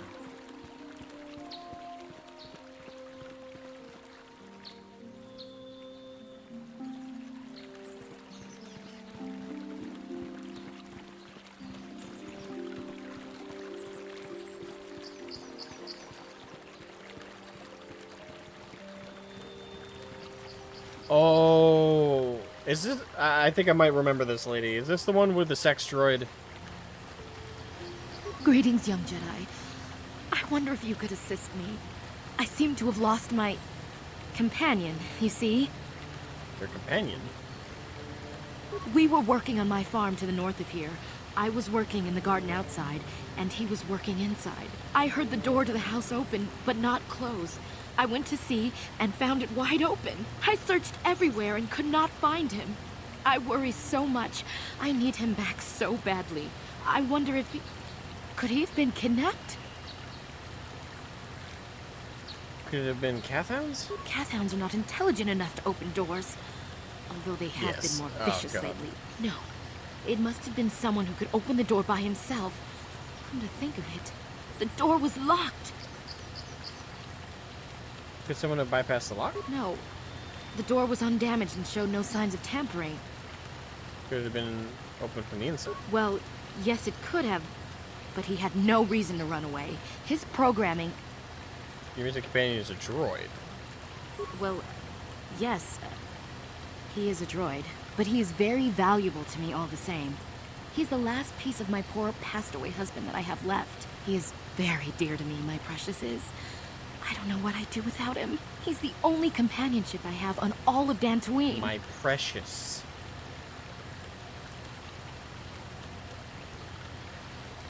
God, I forgot how bad this was. What exactly did you use it for? Oh, God. The funny thing is, when I first played the game, I didn't understand this conversation. Ah, it's so much worse now. It's so much... Ooh, it's so much worse now. I feel awkward. You live alone with this droid. What exactly did you use him for again? He is a personal assistance droid. My husband was a genius at constructing droids. He made this one capable of taking care of me for the rest of my life. As the last legacy of my husband, for my own personal ease of mind, I need him back. His absence gnaws at me like a gaping wound. Wow, she really misses her droid, doesn't she? Please, I beg of you, return my droid to me. Poor guy. Poor droid. I will help you find your droid. Thank you. Thank you, Master Jedi. If you find him, please send him home to me. I need him so much.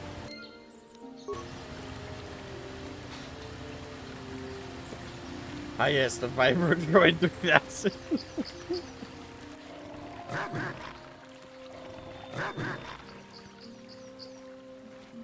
Here they come. Alright, force push.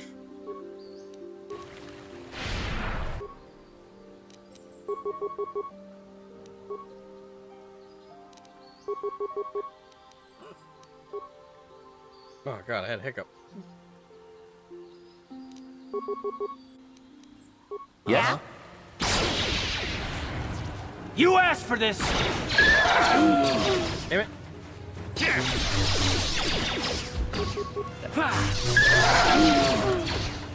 Oh, the whine. God, the whine when they die is really high pitch.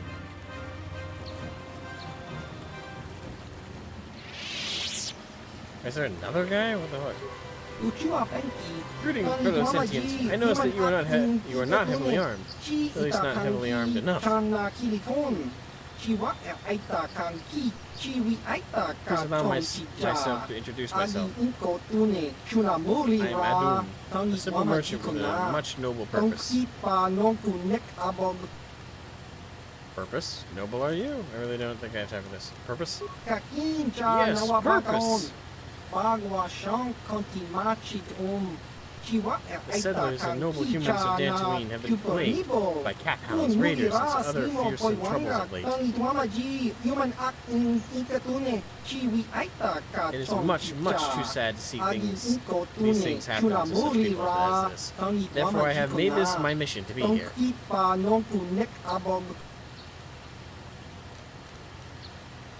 You're trying to sell me something, aren't you? To overcome their troubles, they must be able to defend themselves. Therefore, I shall offer the highest of quality of weapons at the lowest of low prices for them.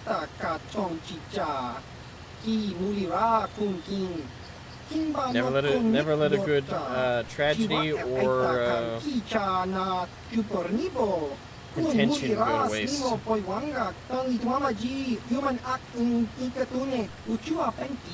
Let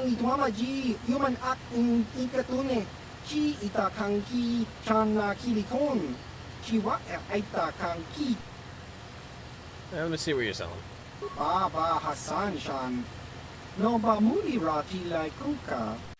I did snag Davik's armor, yeah. Cassius Fett's battle armor. Kanagar warsuit. Let's see, bronzium light battle armor.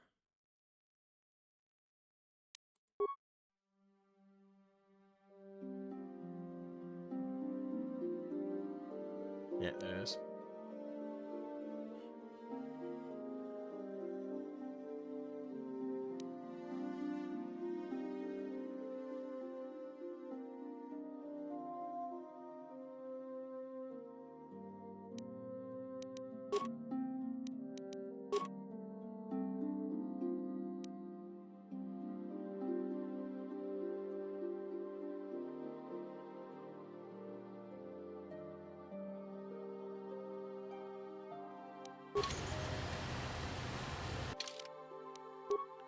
Speaking of...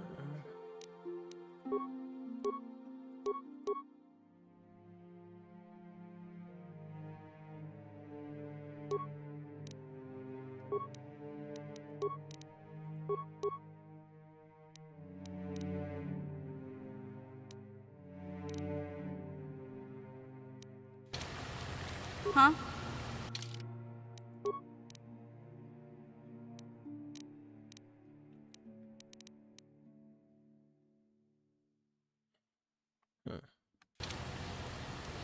Sure.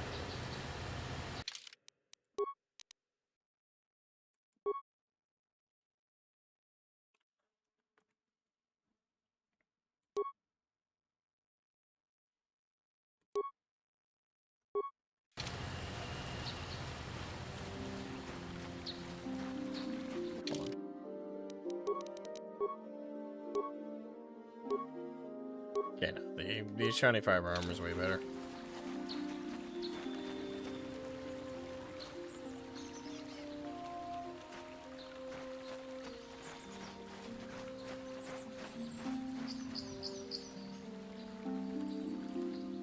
How did this random Rhodian get the armor of the most war crimes notorious Mandalorian from the Mandalorian Wars?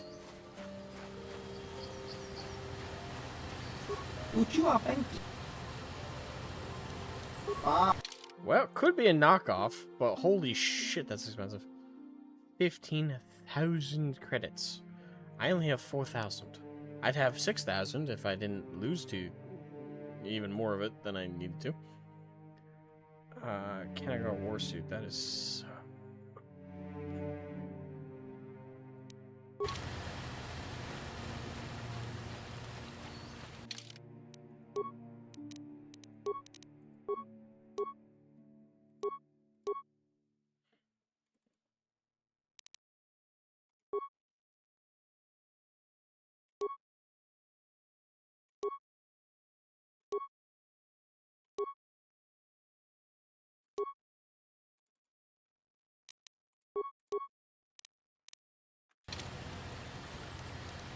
What? There we go. Okay. Hey Trey, welcome to the stream. Mr. Valthrax. WSG, homie. Oh, WSG. Is that like what's going on? Or what? I don't know, I'm old. What does that stand for? How you doing, man? Welcome to the stream. No, that's not. I don't think we want to go there yet. Alright, let's go this way.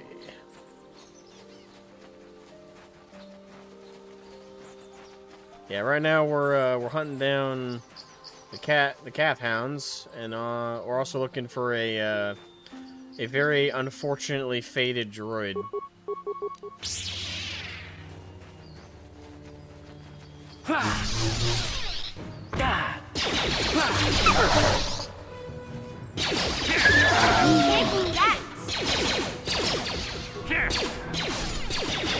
God.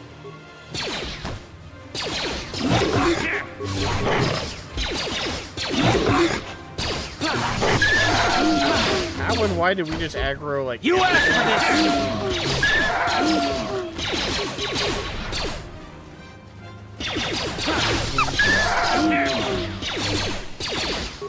Oh, those are also cat mounts. They don't look the same. Good. Well, what's good? Okay. I'm good, thanks. Great streams. Enjoying the KOTOR. Awesome. Good to hear it. Good to hear it. I sometimes ramble a bit during them, but you know.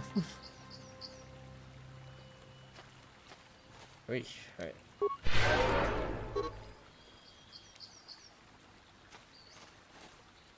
It seems I depleted my force powers quite quickly. Okay, medpack. There we go. Alright, let's keep her going. Actually, let me check. Okay, yeah, I got time. Get a bit more time.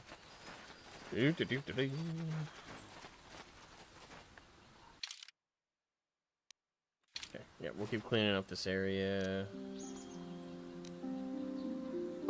Actually, I'm just curious how good a grenade's actually gonna do against them. Not well. Okay.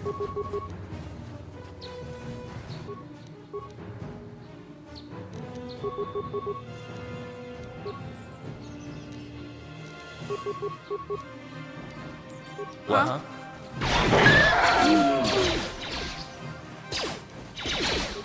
He's right there. You'll pay.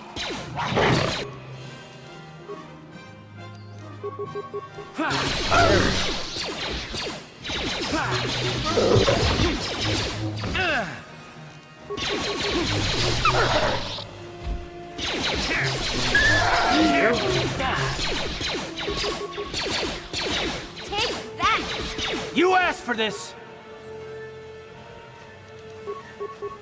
And that high-pitched noise. Oh, that's so bad. I'll show you! Got him down.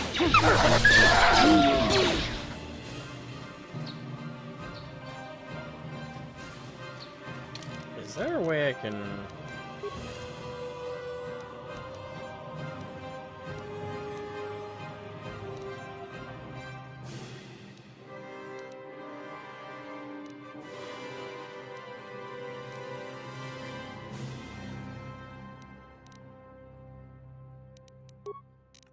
I don't know if that'll help or anything, but it's just such a high-pitched noise right in my ear. Nope, there's another one.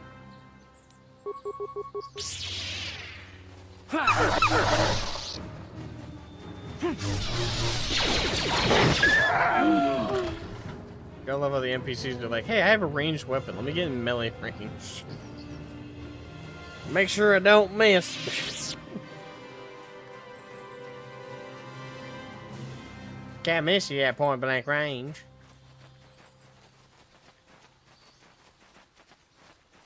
Alright, that's metallic grounds. I think we still gotta go for more of this area.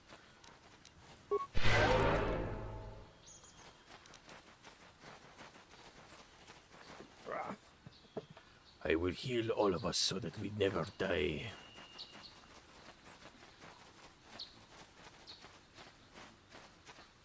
Strange ruins.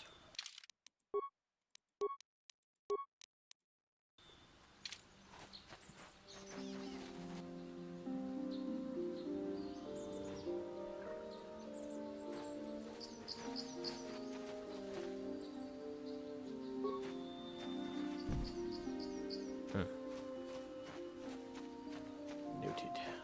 Alright, so we do have to go to the metallic grounds. Gotcha. Mr. Rebecca. I'm an old man.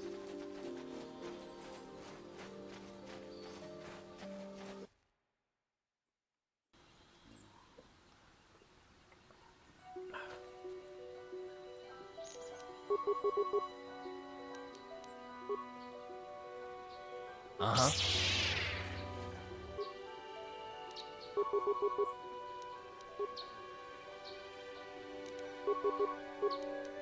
What? Take that! Ha! How'd you like that?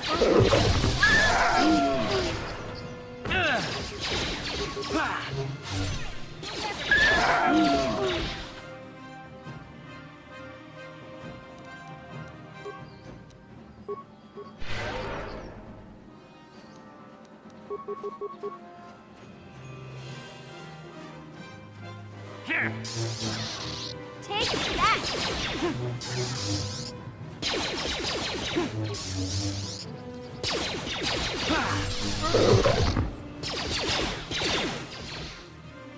You asked for this! Down you go! Here! Ha! How'd you like that? I'm gonna die already.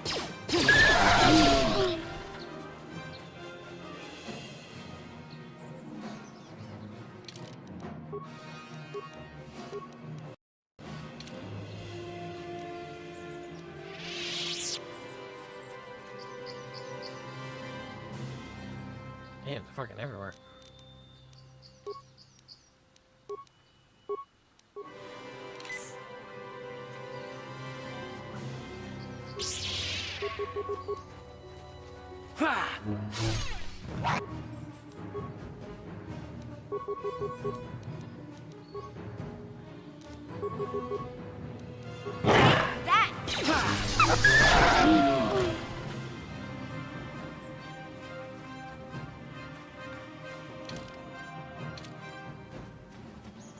Boy.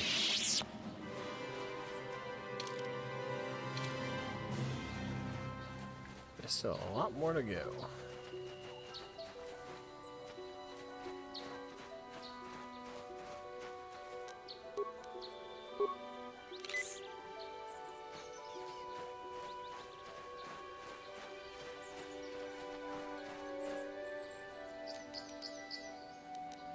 Force push and improve flurry.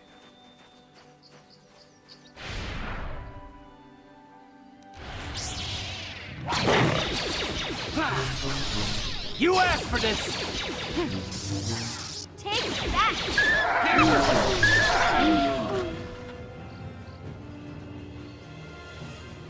Victory is ours.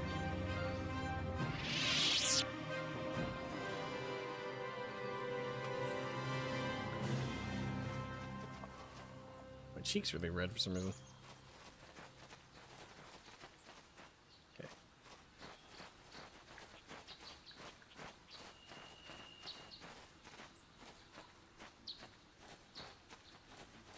No, that's the Grove.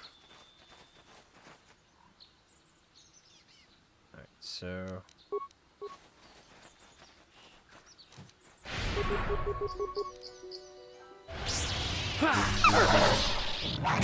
How'd you like that?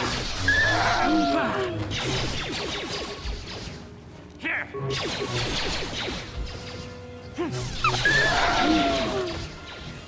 We're getting better at this. We're getting better at this.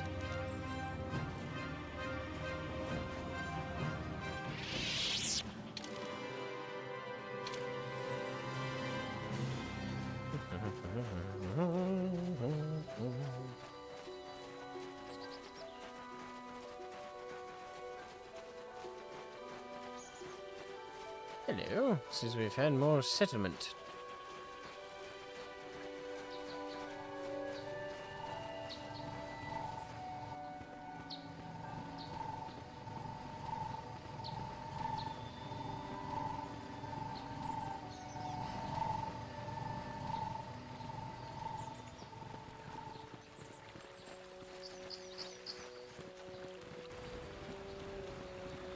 This is private property. By what authority are you trespassing on this estate? I'm sorry, I'll be going now. Leave immediately. Only those on official family business are permitted within the estate. These settlers have come to Dantooine seeking privacy. Perhaps we should respect their wishes. Karth, you goody two-shoes. But you're probably right.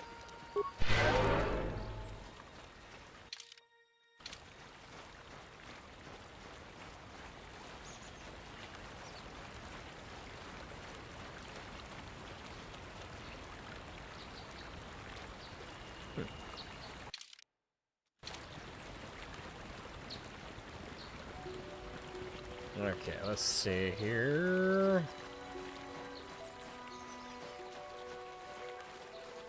Yep.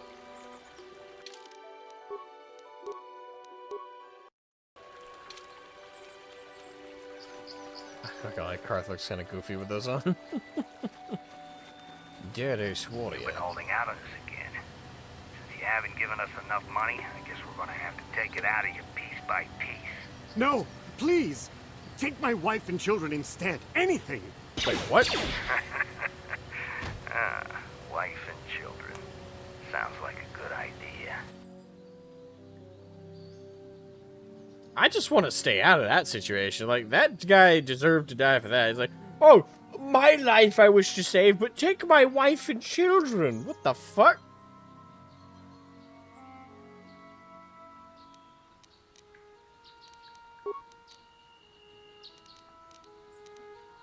Actually, no, hold on.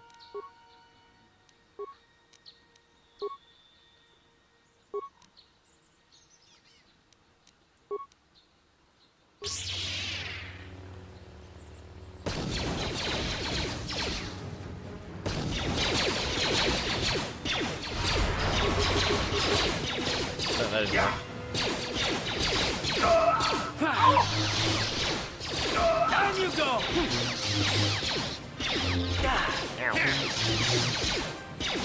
You have some skill.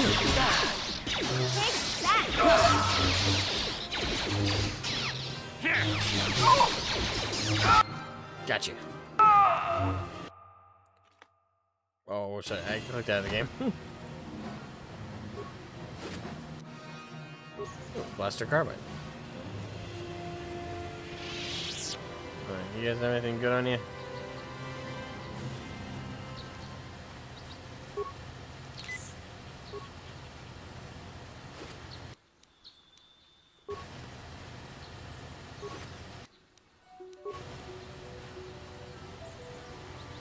It'd be fun if we could jump in those and fly those around. So they save time. Ah, yes, the homes of the Romeo and Juliet questline. Oh, right, that is Dantooine, isn't it? But the young lovers don't die in this one. Well, depending on your choices, things can go very south. But yes, they don't die.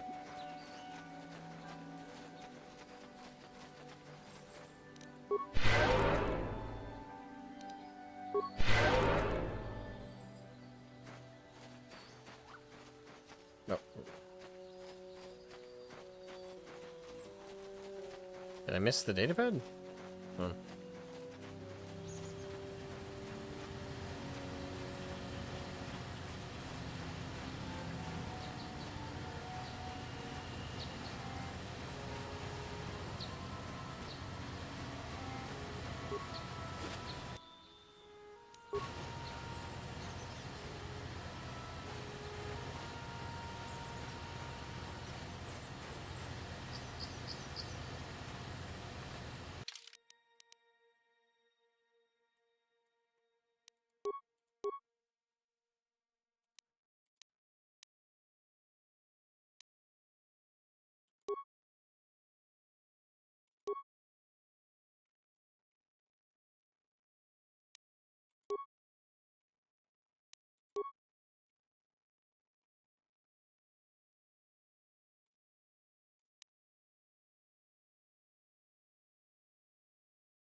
I don't see a datapad.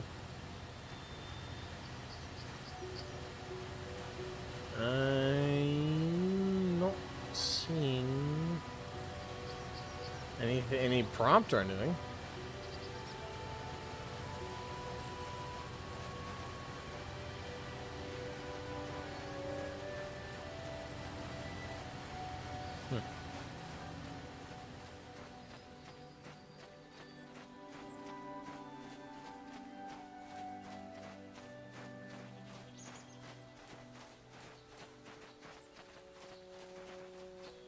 That's the grove.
Okay.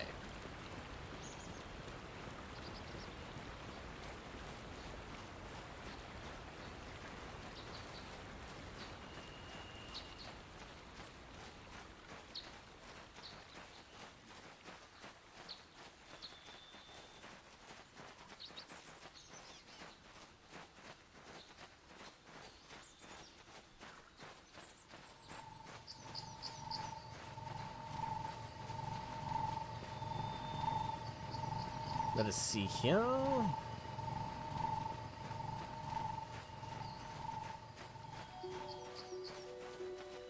Okay, so yeah, this is a self-contained area.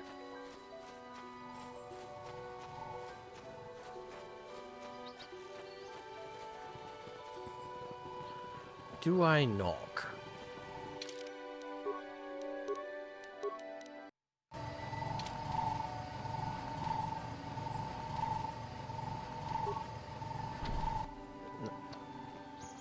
It's fully locked down, as it would seem.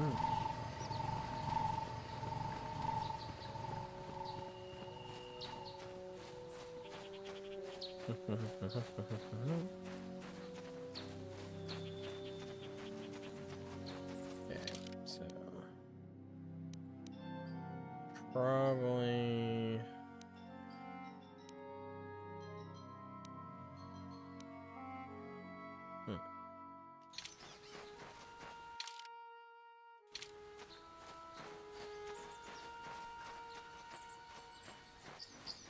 Hey, Karth. Yeah. You're a pilot for the Republic, right?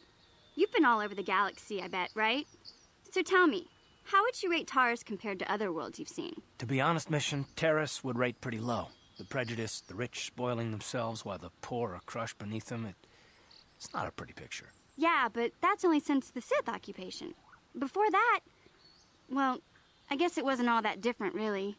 Maybe Taurus ain't as great as I thought, you know? Trust me, Mission, there are a lot of worlds better than Terrace. There are worse, too, but Terrace is no place for a kid to live on her own. Even a kid who's got a Wookiee to look out for her. Hey, I ain't no kid. I look out for Zalbar as much as he looks out for me. Big C's my friend, not my babysitter. Geez, I come ask you a question, you give me a lecture. Don't you snap at me, Missy. You want a lecture? How's this? Only bratty little children fly off the handle because of a simple comment. Okay. You're not going to take that from him, are you? I can antagonize. Settle down right now, both of you. I don't have to listen to you, Karth. You ain't my father, though you're sure old enough to be. So keep your lectures inside your withered old head, 'cause I don't need 'em. And I sure as hell don't need this. Look, let's just drop it and get back to what we were doing. God damn, I'm babysitting two people, and both of them should be too old to be babysat. Well, actually, the 14-year-old has an excuse. She's a teenager. Karth, you ain't got no excuse, dude.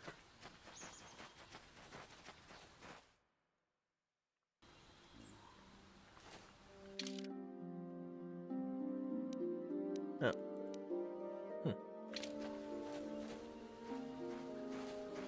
Pretty sure this is where we entered before. I guess we go to the other spot.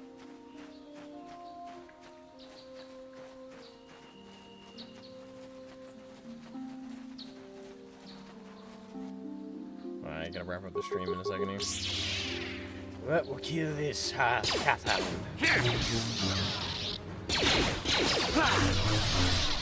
How'd you like that? Skittish.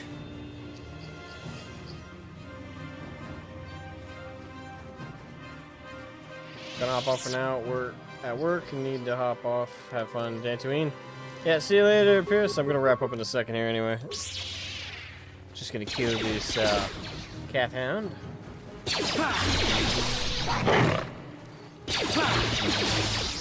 Come on, die already. How'd you like that? Kill the mongrel.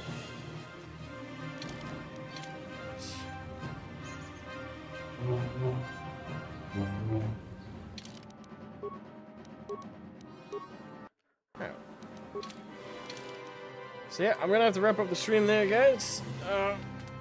Make sure to leave a like before you guys head out. Subscribe to the new channel. I'll be streaming again either Sunday evening or Monday at the usual time. Again, my stream schedule is definitively Monday, Wednesdays, and Fridays, around 9:30 a.m. Eastern Standard Time to about 12:30. And yeah, Sunday it's gonna be in the evening. It's gonna be like, I want to say 4 or 5 o'clock, maybe a little bit later than that. It's gonna be after I run D&D for my friends. I'm the DM, so I definitively need to be there. But yeah, have a good one, everybody. Thanks for tuning in.